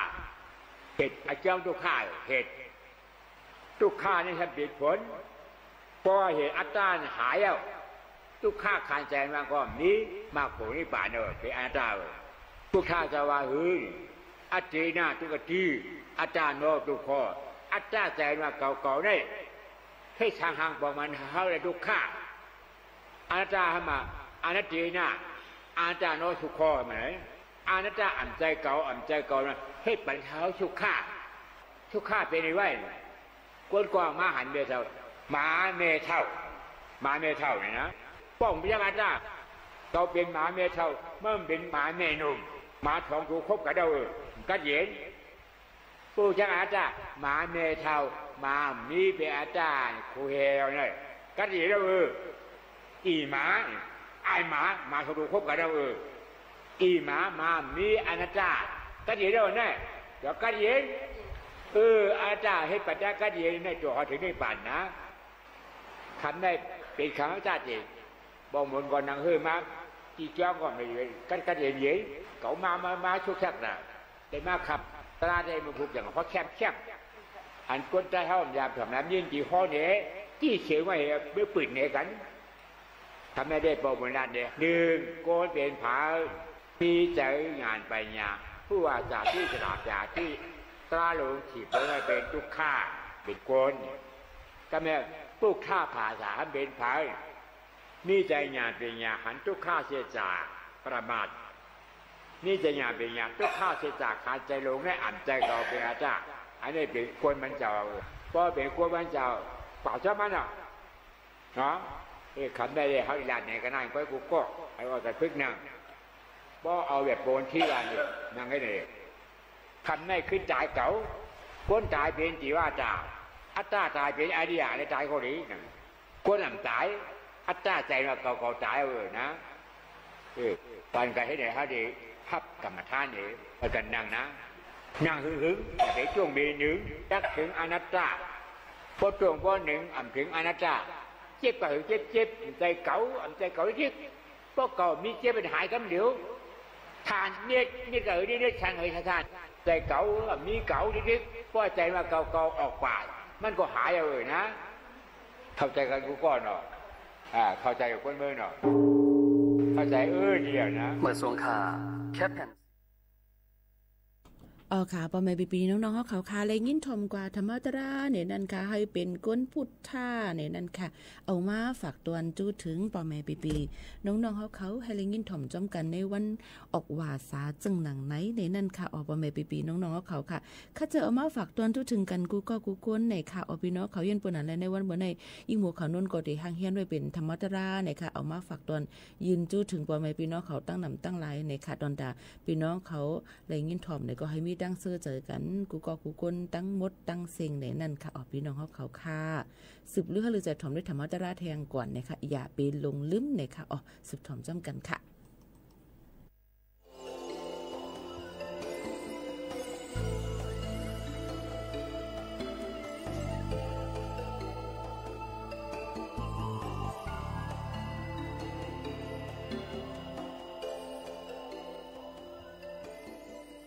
ลายถอดราลายเตะจังลองหินเขาลองตีหินไม่พลาดเป็นเราว่าไว้ในมหากริประธานะบางเลยก็อาบุธเลยตัวอุดมกายปณิจายะสติปริมุขะอุปัฏฐเปตัวเล่นนั่งคอยกุเหอุดมกายปณิจายะโตเขียนตอนเหนือนั้นไว้ให้มันตั้งขึ้นซื่อๆได้จับปริมุขะอุปัฏฐเปตัว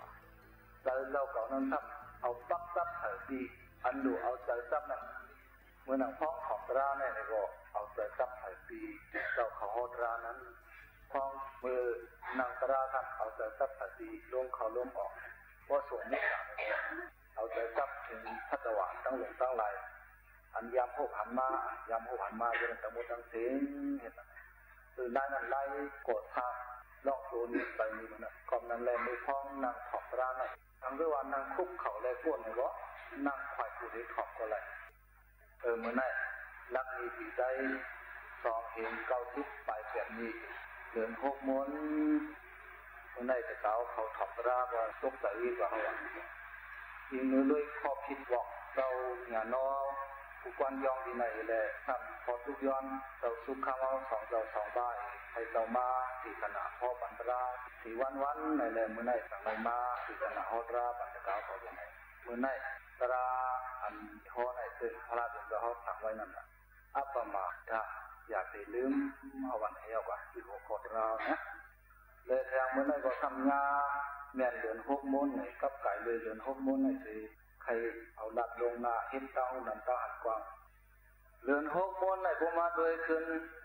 ในปืนในพิงตั้งอยากพุทธภาษาเอาจะได้เห็นสังลาจะได้ซ้อนพระหกโมนในซ้อนพระอันไหนเป็นพิงอันมาในศาสนาเต้นเห็นสังเลยได้ซ้อนมือเดินหกโมนละวันพระเป็นเราดำเนินจากนิพพานนั้นย้อนว่ามันเราได้ทบตั้งหยับขึ้นเลยน้ำก็ต้องไม่อับก็เคยอับนี่ต่างกันเลยวันเดือนหกโมงนั้นมันเราซุ้มซ้อมดีเว้งเปล่าว่าที่เฮิรนตรงตาอันว่านั่นแหละกว่ามือดีก็สิ่งไหนของแต่มือต่ำในปากที่นั้นมือซ้อมตั้งเนี่ยอึบหนักอย่าพึ่งเลยหนักน้ำก็เคยอับซุ้มก็เคยซุ้มก็เพราะว่ามันเป็นข้าวแข็งและน้ำก็มีหยาบเตะว่ากว่าหันงานน้ำอ่อนห้องนึงในบ่กดกล้าหาทำพอโลดรัดคำตั้งเหนือมันแหละทำบ่เป็นน้ำอ่อนอ้อยไว้ชุ่มกอบเป็นไรเป็นมอกนั่นแหละเจ้าอานันดาอังกว่าจักมากับพระเป็นเจ้าสิดาบ่มันเจ้าพัดกันหันน้ำขุนบ่อ่อนอ้อยไว้เลยอำพัดเอามากับพระเป็นเจ้าเป็นเรื่องนั้นก็นั้นเลยวันเดือนหกโมงน่ะย้อนว่าพระเป็นเจ้าอยากพบตั้งอยากขึ้นเลยนับมาเลย ลองซ้อนพระเดี๋ยวเจ้าไหนก่อนกันเอามาซ้อนขมนและเพราะว่าตอนนั้นมาว่าไหนมีขอถามแดงคนเทสังขละมือเข้าสร้างจากนั้นค่ะดูเขานั้นครับแต่เขาซ้อนนำข้าว่านั่นก็ตื่นกับเวลาอันนั้นมันจะ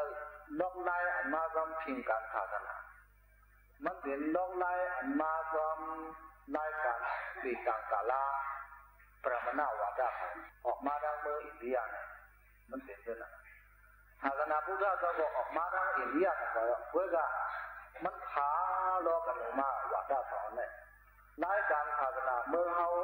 มาอันก็เป็นเทราวาดะข้อสั่งสอนพระเดียนเจ้าข้อสั่งสอนอันดูนอกตะปีพระเดียนเจ้าศึกตามลานมากับตามสีดาโกมาอันก็ท่านซึมเข้ามาตามสีต่างกาลาพระปีต่างกาลาเขาในหนังสือและคนเมืองเด่นนักอย่างเขานั้นเขาว่าท่านมาอิงศาสนาเอาศาสนาเฮ็ดนาเตอมาในแหละคือเอาคนเฮาเจอเปลี่ยนพุทธภาษาแจ๊ดๆต่างๆคืออันบ่มีพื้นหูนั้นกว่าตู้ตอนกันปีต่างกาลาอันนั้นมันล้ำเทมาหมอกกาหือลาเนี่ยแต่เขาลองด้วยเอาเสื้อกองมูนั่นก็หัวกองมูนาตังตกไม่เป็นนำจากสักเดียนาตังออกไม่เป็นนำตะนางหลานาตังซาไม่เป็นนำปฏิหูนาตังหอกไม่เป็นนำชอกยาให้ในเฮ็ดทางตูทัดตูทางตูสิ่งอันนี้เลยไหวลงนะอันนั้นมันเป็นไปวัดมาจอมพระมณะไปวัดมาจอมสีต่างกาลาอันเข้าซ้อนน้ำมือข้างอย่างนั้นก็ห้ามเป็นอันมาจอมสีต่างกาลาข้างอย่างนั้นว่าพวกมาข้อหาตัวในการเชื่อว่าจะพุทธศาสนาเราว่าทำได้หันนั้นสีเสียลองพระเดียนเราโหดร้ายกับการข้างอย่างหันป้าที่บอกเป็นมาแบบก่อนนั้นมันเป็นปามาในตอนการพระมณะตีต่างกาลาก่อนนั้นเนี่ยเพราะว่าใครๆมันเป็นชีราวาดะศาสนาพุทธเราแต่วันนี้ก็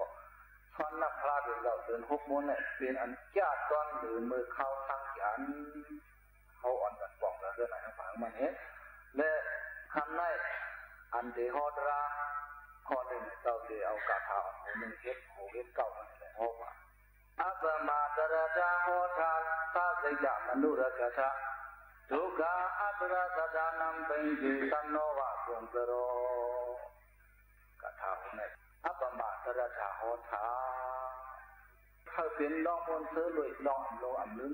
ทั้งฝรั่งมันติกำทาสาสิกามนุรกะชะต้นเจ้าเก่านั่นก็ดูลองเปิดตาดังทุกขาอัตระทักษะเป็นกีสันโนวะกุมกโรแต่ละหัวในพระอย่างเราเฮ็ดอิงเรือลองเรื่องอื่นเลยข้อละวันอิงเรือเลยเจ้าอย่าหันเขาเจ้าป่าทุ่งทองในวันในส่วนอื่นเลยนินความในวันในส่วนนี้ชาวมาตันมีพระเป็นเรามาเราละพระเป็นเราเลยพระเป็นเราจะข้อมันเขาเจ้าว่ามันเป็นปอลงอยู่ในวันในส่วนท้องนั้นทำเปลี่ยนสังลากระดิ่งในเมืองเสาที่ทีหนึ่งสร้างลงตัวหนึ่งกว่าขับอุ้งไว้สร้างตัวนั้นปาเวียกะคือมันปะหาเลี้ยงกินเลี้ยงย่ำจอมถังน้ำถังคายนี่แหละกว่าขับอุ้งไว้ในคายทีหนึ่งไว้เป็นไว้เท่านั้นกำไรมันก็เอาตัวมันออกเลยคำลงนะองค์นั้นตาเทว่าให้คนเมืองกว่าย่องมันออกเลยมันก็มันเปลี่ยนระยับมันง่ายสร้างตัวขับอุ้งลงได้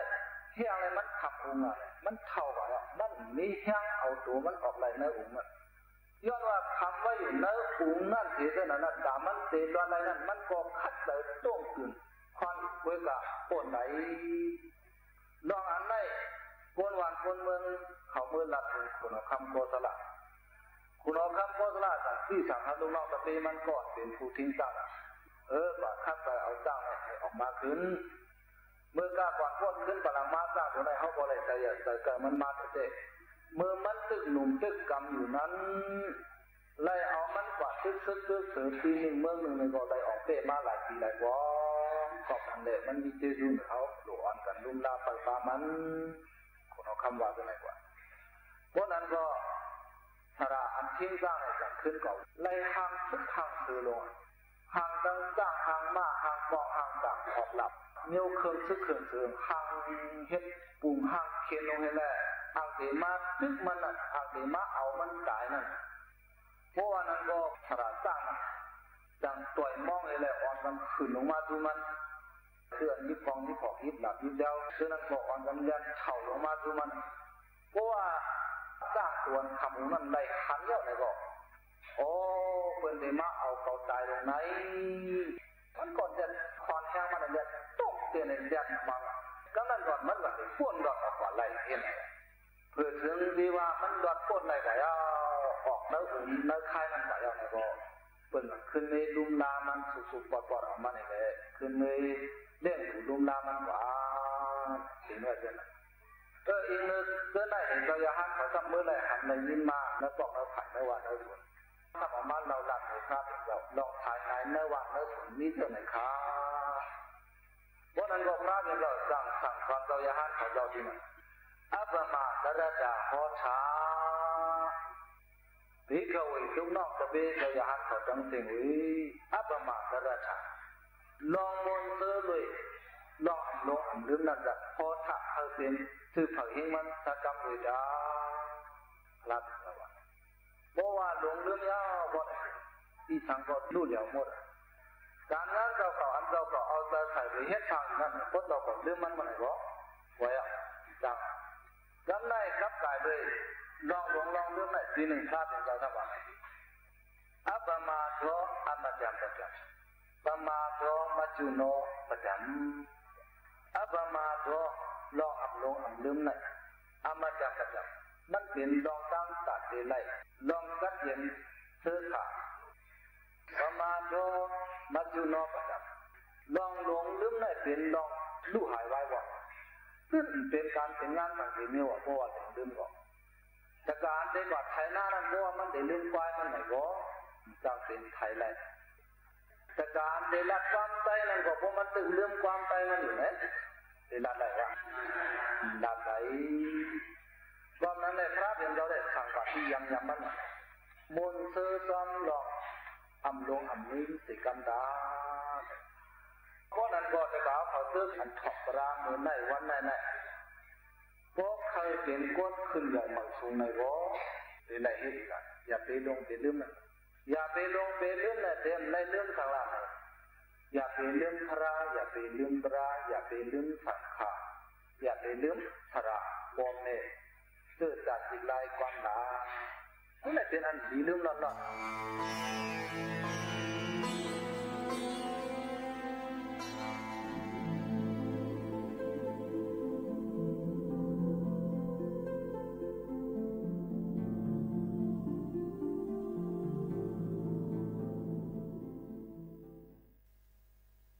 มังกรา38เงื่องแว8ก็ผู้ให้ผู้หมึกเลือกเฮ็ดก็ผู้ลีมีปัญญาเลยปูจาผู้มีกุ่งมีหมุนในเป็นมังกราตรามีมาทน3ยึงอยู่ที่ถูกยานขีมีตั้งหลีจัดก่อนอำย่อนปันแก้มโดในเป็นมังกราตรามีมาทน3ยึงตั้งหู้ใหญ่ตั้งหันกว้างตั้งกัดสั่งหมอน้ำลองลีแก้มลีกำกอเลยสอนไว้ใกล้ลัดความถูกหูก้นตั้งหลายในเป็นมังกราตรามีมาทน3ยึงคัดเนอปองตาหน้าธรรมาจาริยาปันกำแป้งจอยแถมแห้งปีน้องยาติกา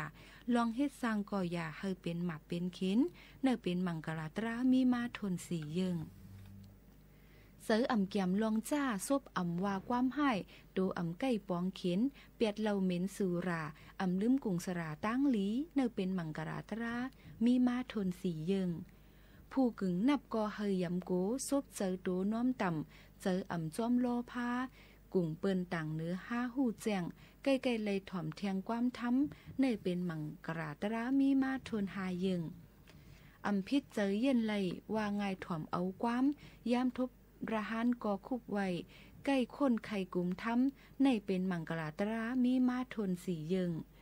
เย็นกันปันอดเจอพาเสกันหมอกเมอราก้าตันนาหู้สัจจะ4เปิงนิป่านป่างเสืองหึงป่องแจ้งเนอเป็นมังกราตรามีมาทน4ยึง ทบจ้าเจออ่ำขี้ทบลีเจออ่ำเปิงเครื่องห่อนไม่ยานโตอ่ำนุกหนูไข่ขี้เรซา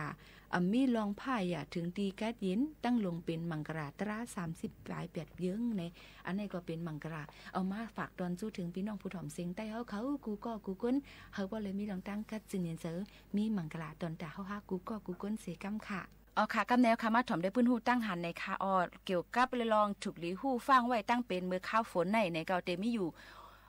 พวกลองจ้อมกันในค่ะมาสืบถ่อมจ้อมกันค่ะนะตั้งเป็นอันที่จับตีน้ำแลตั้งกินอันเป็นข้าวอันจางเป็นในข้าวฝนนั่นเลยค่ะตั้งเป็นต้องเฮต้องกว่าตั้งเป็นหลอดร่วมถ้วยใส่กับตั้งกินตั้งย่ำเป็นก้องตับเจ็บแสบเจ็มเจ้าในย้อนตั้งกินเมี่ยวอ่ำซุกอ่ำลิบกินน้ำตีอ่ำแซนเสือเจ้าในน้ำหองมาว่าเหมือนหนังน้ำหองก็กินน้ำตีน้ำหองว่าเนี่ยค่ะมาต้มหุงกินข้าวพักนั่นแหละอีกตั้งข้าวพักเจ้าอันไว้หึงเหลือ6 โจมองเสกินเจ้าในถูกลีกินเมี่ยวอันหุงต้มซุกสู้เฮอย่าไปกินข้าวพักเจ้าอันป่นขึ้นอ่ำนั้นก็หึงหลายโจมองกินน้ำค่ะเป็นน้ำอุ่นกัดน้ำแซนเสือสุกมือให้หมดใส่อยู่กูข้าวยามให้เป็นทุงฟิงยามพ้องเด็กกินตั้งกินแล้วไหว้ลงทางพายเย่ากว่าเจ้าในได้สั่งในได้ถูกดีเลยรู้ลำต้ถึงในค่ะทางอันนึงเดเป็นตั้งเป็นตีหลอดล้มถวยใจติบในค่ะย้อนเปว่าแบคทีเรียอันพ่งปิวอยู่ในแหล่งลมนั่นเสละเฮ็ดให้เป็นตั้งเป็นหลอดลมถวยใจติบเป็นวัดไข้วัดใหญ่ในก็ตั้งเป็นในที่จับกันง่ายจ้อมหนังไอขี้จ้ำอีกตั้งเป็นข้อเจ็บตั้งเป็นปอดไก่ในเป็นเพให้ลงอันหนึ่งเนื้อข้าวฝนสั่งเป็นตีลูกอ่อนอายุไปถึงหักครบแล่ก้นอายุใหญ่นั่นในก็ได้จ้างเป็นไรอยู่ว่าในค่ะอ้อหนังหือตั้งเป็นเจ้าแมงเตอำแพจูต่างก็อำนั้นลูกหลานเฮานั่นพ้องไอจ้ามให้เอาผ้าต้มซุปไว้อำนั้นก็ถูกดีใส่แผ่นผ้ามีอ่อนให้กังนั่นตัวไม่เตลีเลยเสเปิ้นตั้งเป็นเฮาเก่าเต็มกว่าพงกับจับต่างก็แทงในค่ะแทงอันนึงตั้งเป็นเยียวหนูในค่ะอ้อเลสโตบาซิเลสในค่ะโอ้ในเป็นตั้งเป็นตีสัตเตเพในข้าวฝนย้อนมันเตเพไลแหละตีอันมีน้ำเป็นหมอเป็นตึงไว้จึงหนังในนาในสนเจออันมีน้ำเป็นตึงไว้ในค่ะอ้อเตแพนำค่ะตั้งเป็นอันในนั่นก็ลูกตีหนูเสเลแพมาตัวหนูแต่อ่ำเป็นมันเตเก็บไว้ตีตับมันเสยยิวออกมาย่อนนั่นเลยจังห้องว่าตั้งเป็นเยียวดูในนั่นค่ะตั้งเป็นอันในลูกตีหนูกล้วยอ่ำกาตีหมาตีโวตีควายเนี่ยก็แพกว่าจู้ให้ตีจับปลาก้นเทียงเลยลูกก่อนค่ะนะเตจังจับตั้งเป็นในเหมือนหนังมีไว้ห้อยเจ็บพองเฮาค่ะหยิบหญ้าเตอหญ้าอันมีปลาเยียวหนูนั่นแหละกินน้ำในห้องน้ำแก้อันอ่ำมดเสือเซนใสนั่นเลยค่ะพอจับตั้งเป็นในเตเป็นจังหนังล่มหนาวสูงตาเลี้ยงก้นขึ้นจอมตัวแลต้องหน่องอีกตั้งอ่ำไข่กินข้าวกินน้ำอิ่มมือตั้งกินตั้งย่ำว่าจังหนังในค่ะตั้งเป็นเทียงอันนึงในข้าวฝนได้เป็นนาวไข่หลงตั้งเป็นอันในย้อนเบอร์ยุ่งคบมาย้อนยุ่งแพเจอมันนำเหลือเปิ้นนั่นแหละเป็นข้าวฝนนั่นแหละจอมน้ำอันขังไว้หึงน้ำเมนตูเมนเนาจะไหนเป็นอองตีคึกแคมตอนแต่ยุ่งเตว่างไข่เย่าเลยสั่งว่าเลยติดจับเจอเมียงไหนถึง2 วันต่อ8 วันถึงเตเป็นเจอจึงหนังโหไข่ก้นคืนจอมหลุบนาวสั่นเป็นปอกตาเลี้ยงหมังก็ซ้ำเตต้องเจ็บอ้อหักไว้นั่นเนี่ยก็เตออกตุ่มเลี้ยงจอมโตอันหาแห้งซ้ำมีเลือดออกตีห้องเข่าเสพายออกเป็นเลือดสั่งอ่ำสงห้องยาในจึงจางตุ้มตื้อถึงสายใจในเงื่องแวอย่าปันยุ่งคบนั่นตีดีในค่ะอ๋อตั้งเป็นเชียงอันนึงหนาวไข่ป่าอันนั้นก็หนาวนกมาลาเรียเนี่ยค่ะตั้งเป็นในลูกตียุ่งคบเสและเตเป็นมาหนาวไข่ป่ากัดสันล่มหนาวขึ้นสูงเป็นกั้มเป็นหายค่ะสั่งอ่ำกว่าห้องยากินยาในจึงตั้งเป็นในเตล่ามขึ้นถึงในออกอ๋อย้อนเปิดกัดหนาแหละเตเป็นป้าตั้งเป็นปอดเกอตั้งเป็นเตอเจ้าในเสจังลู่หายถึงอสักสายใจกันไล่ในค่ะอ๋อแทงอันนึงค่ะตั้งเป็นตาเลี้ยงในที่จับกันได้ง่ายอย่าเจอคู่ของโฮมกันตั้งก้นอันเป็นตั้งเป็นตาเลี้ยงไว้นั่นค่ะนะอย่าให้ถูกย่านน้ำอ่ำเส้นใส่เข้าตาอย่าเอาผ้าเพียนอันมดใส่นั่นเจ็ดถูตาเจียมเจ้าในค่ะอ๋อถูกลีเป็นกินปันน้ำอุ่นกัดตอนตาตัวคิงเฮาติเลยจำนำไว้อยู่กูข้าวยามนั่นเอาค่ะย้อนอังกาตัวคิงก้นเฮานึงก็ในลูกตีหือเฮาเสแลสังลูกตีพายอ่อนเฮาแลสังเจียมเจ้าในเนยเยวันเตเสียงอยู่น้ำ4%1 วันแล้วถูกลีกินน้ำหมอก8 ก๊อกดีเอสุดมันต่อ10 ก๊อกเย่าก็ถูกลีเงืองแวลองกินเรานั่นเฮ็ดให้แห้งจังกำขามตัวเขาขานั้นลดย่อมลงมาน้ำเดือเซเปิ้นอันมีอยู่ในตัวเขาขาก็จังลดย่อมมาไหลเหมือนกันในค่ะอ๋อนี่ก็กินปันหมักไม้เมี่ยวส้มเจ้าหนังหมักผ้าหมักจอกหมักขามเจ้าในแต่มีวิตามินซีน้ำจิ้มเจ้าในถูกดีเลยปินกินปันอยู่ว่าเจ้าหนังในค่ะก็เอามาฝากตอนจุดถึงปอแม่ปีน้องๆเขาให้ยินถ่อมจ้อมกันในค่ะอ๋อ ลูกอ่อนเจ้าในสูตีใหญ่มาเปลี่ยนปอกวนแม่กวนเหมือนหนังกวนหลวงเขาเจ้าเจื้อนเฮาหันกันอยู่วันเมื่อไหนอยู่ถูกเลี้ยนี่ลองตั้งหู้ตั้งหันจะเมื่อเขาเรียกในเอาอย่าไปอ้างอ้านพูดเอาเขานำคำเงินโคเลี้ยงอันปู่เฮานายเฮาก็เฮามีเฮาหาไว้ปันเจ้านั่นหลายๆก้อยเงินคำเสียงเยรนามาวูกวายเหลอสองเพื่อนเย่ให้สวนหน้าแหละกาโลจักกูเปิงเจ้าในเหลอเจ้าในเปลี่ยนมิ้วอันจังกินมดสดเกียงจังลู่จังเหลียวร้อนยาวอันนำจังลู่จังเหลียวในเปลี่ยนปิงยาอันพอเขามีเขาเจ้าสอนลิกจะเมื่อเรียกต่ออย่างมาในยาวปิงยาในกินมดสดเกียงอันจังเสียงจังยอมลิกในเปลี่ยนกับซอกกูรองยาวอันหูลิกหนังตาตันอันหันลิกหนังตาหมดพอสู่โกเปลี่ยนอีมือไอง่าในก็คัดใจสอนลิกกูวันตาเกตั้งเสมืออายุ5-6 ขวบต่อถึงมือเปลี่ยนหมอเปลี่ยนสาวมาไหนกล้าขันสูอ่ำแก็บตัดเลยยังคึกหรือเสียงเมืองกดเมืองกองนั่นดูก่อนใส่เมานั่งสาวันเขาพอสู่หมอกว่าหมอไปหมออยู่หมอเศร้าทอมความพ่อแม่เท่าเกมีลองตังแก้งกำหลีในเสือกล้าขันสูมแก็บตัดเลยเอาก้อยกะพอสู่อยู่เจริญสลาเนว่ามสู้อ้วมทอมซึงถึงตีเปิ้นจะเลยต่างปันซื้อสัวลูกอ่อนเปียดหลายวันไหนก็ก้อยเอาก้มในแรงมังกรท่าลูกอ่อนปุกนึงสั่งว่าลูกอ่อนเลี้ยงวัวควายตรงอะไรกลางปางลูกอ่อนใกล้สอนดีตันเสียขึ้นเมืองผีลูกอ่อนมืดความอามนาลีงามยุ่มยายลูกอ่อนฮักความยองสั่งหู้ลองเปิงหลีลูกอ่อนพ่อใกล้พ่อเติมช่อจังลู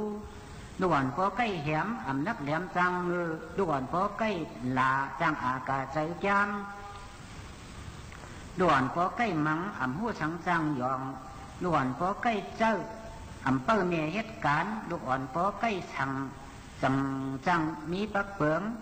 ลูกอ่อนพ่อใกล้หยอกจังผอกว่าความแข็งลูกอ่อนพ่อใกล้ฮึดจังงานกึดเงือง่าลูกอ่อนพ่อใกล้ป้องจังช่องปลายยานเฮินลูกอ่อนพ่อใกล้เถียงซบเสียงเรื่องจังหลาลูกอ่อนในลูกอ่อนพ่อใกล้สอนอ่อนเฮ็ดสังเสริงไงลูกอ่อนในเสริมเมาเจอเขาเหมือนหนังนวลหมูล่ากำมือโกนพัดปืนนวลสอมอ่อยพอย่อมเหอมันลำผู้ตักลำหนังมีพอย่อมเหอมันของผู้ตักของสองห้องพอเปียดเหอเขาชาผู้ตีชาโสโหจังว่ากำสันตะเธอโลหาย่อมหังเผอหังมันตาปอไตในไตอ่อนเขามันก็ท่าลูกอ่อนคุกสองลูกอ่อนสอน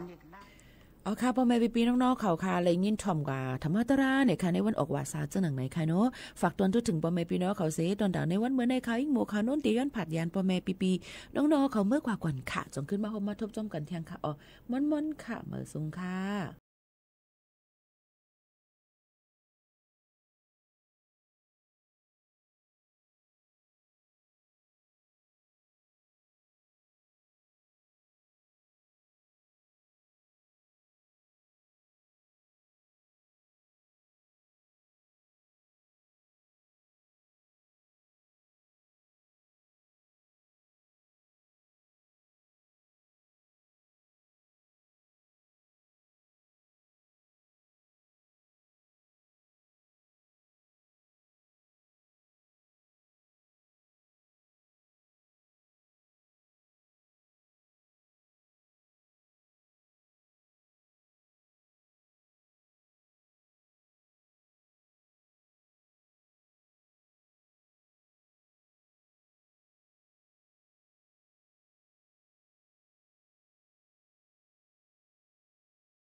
สถานีวิทยุกระจายเสียงแห่งประเทศไทยและเครือข่ายทั่วประเทศเสนอข่าวต้นชั่วโมง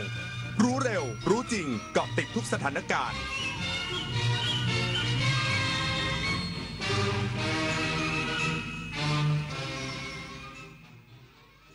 รับฟังข่าวต้นชั่วโมง 23 นาฬิกากับผมบุญมาศรีมาศครับนายกรัฐมนตรียืนยันมีความพร้อมหลังพรรคเพื่อไทยเตรียมยื่นอภิปรายไม่ไว้วางใจรัฐบาลอีกสักครู่กลับมาติดตามรายละเอียดครับ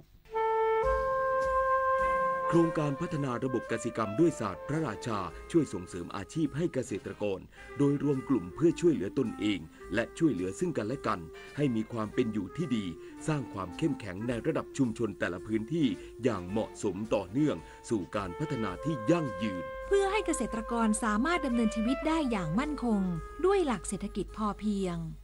ศาสตร์พระราชาปวงประชาเปี่ยมสุขอาชญากรรมออนไลน์ความท้าทายและโจทย์ใหญ่ของประชาคมอาเซียนที่ต้องผนึกกำลังกันรับมือภัยไซเบอร์ในภูมิภาคผ่านกรอบความร่วมมือสู่โรดแมพ 4P Preventing ป้องกันการแทรกซึมขององค์กรอาชญากรรม Pursuing นำคนผิดเข้าสู่กระบวนการยุติธรรม Protecting ปกป้องเหยื่อและกลุ่มเปราะบาง Promoting เสริมพลังความร่วมมือทุกระดับร่วมสร้างภูมิภาคที่ปลอดภัยไร้พรมแดนและเข้มแข็งไปด้วยกันดินถล่มภัยพิบัติในช่วงหน้าฝนโดยเฉพาะพื้นที่เสี่ยงภัยมักส่งสัญญาณความผิดปกติทางธรรมชาติสังเกตพบสัญญาณจากฝนที่ตกหนักนานกว่า6ชั่วโมงระดับน้ำในแม่น้ำลำห้วยสูงขึ้นเร็วและดินอยู่ในสภาพชุ่มน้ำผิดปกติน้ำเปลี่ยนเป็นสีเดียวกับสีดินภูเขาได้ยินเสียงการไหลของโคลนให้รีบอพยพอยู่ห่างจากลำน้ำให้มากที่สุดและโทรขอความช่วยเหลือสายด่วนนิรภัย1784เยาวชนคือพลังสำคัญในการขับเคลื่อนอาเซียนไปข้างหน้าประเทศไทยพร้อมสนับสนุนเครือข่ายเยาวชนอาเซียนให้แข็งแรงเป็นมิตรและรวมพลังด้วยการสนับสนุนเครื่องมือดิจิทัลและพื้นที่ให้เยาวชนได้แสดงออกลงทุนในโครงการพัฒนาเยาวชนสนับสนุนความร่วมมือข้ามพรมแดนและส่งเสริมการเข้าถึงการศึกษาทักษะสำหรับอนาคตอย่างเท่าเทียมเยาวชนอาเซียนคือพลังสร้างอนาคตนายกรัฐมนตรียืนยันมีความพร้อมหลังพรรคเพื่อไทยเตรียมยื่นอภิปรายไม่ไว้วางใจรัฐบาลย้ำทุกคนทำงานเต็มที่ทั้งการจ่ายเงินเยียวยาเหตุปะทะชายแดนน้ำท่วมและโครงการคนละครึ่ง plusนายอนุทินชาญวิรากูลนายกรัฐมนตรีและรัฐมนตรีว่าการกระทรวงมหาดไทยในฐานะหัวหน้าพรรคภูมิใจไทยกล่าวถึงกรณีที่พรรคเพื่อไทยเตรียมยื่นญัตติขอเปิดอภิปรายไม่ไว้วางใจว่ามีความพร้อมเพราะรัฐบาลเริ่มบริหารประเทศต้องพร้อมทุกคนทำงานอย่างเต็มที่และมั่นใจว่าทำทุกอย่างอย่างเปิดเผยเช่นเงินช่วยเหลือประชาชนที่เดือดร้อนจากเหตุความไม่สงบชายแดนไทยกัมพูชาได้รับกันทุกคนกำชับไปยังผู้ว่าราชการจังหวัดและนายอำเภอให้แจ้งประชาชนรับทราบขณะที่วันนี้ได้ให้กรอบการช่วยเหลือประชาชนที่ประสบอุทกภัยครัวเรือนละ 9,000 บาทซึ่งได้ดำเนินการไปแล้วและวันนี้โครงการคนละครึ่งพัฒน์ได้รับการอนุมัติทั้งงบประมาณวิธีการรูปแบบภายในสิ้นเดือนนี้ทุกคนจะสามารถใช้โครงการคนละครึ่งพัฒน์2 เดือนเป็นสิ่งที่ทำหากยังมีคนไม่ไว้วางใจก็พร้อมที่จะให้ตรวจสอบปรินาถขวัญแสนสุขรายงาน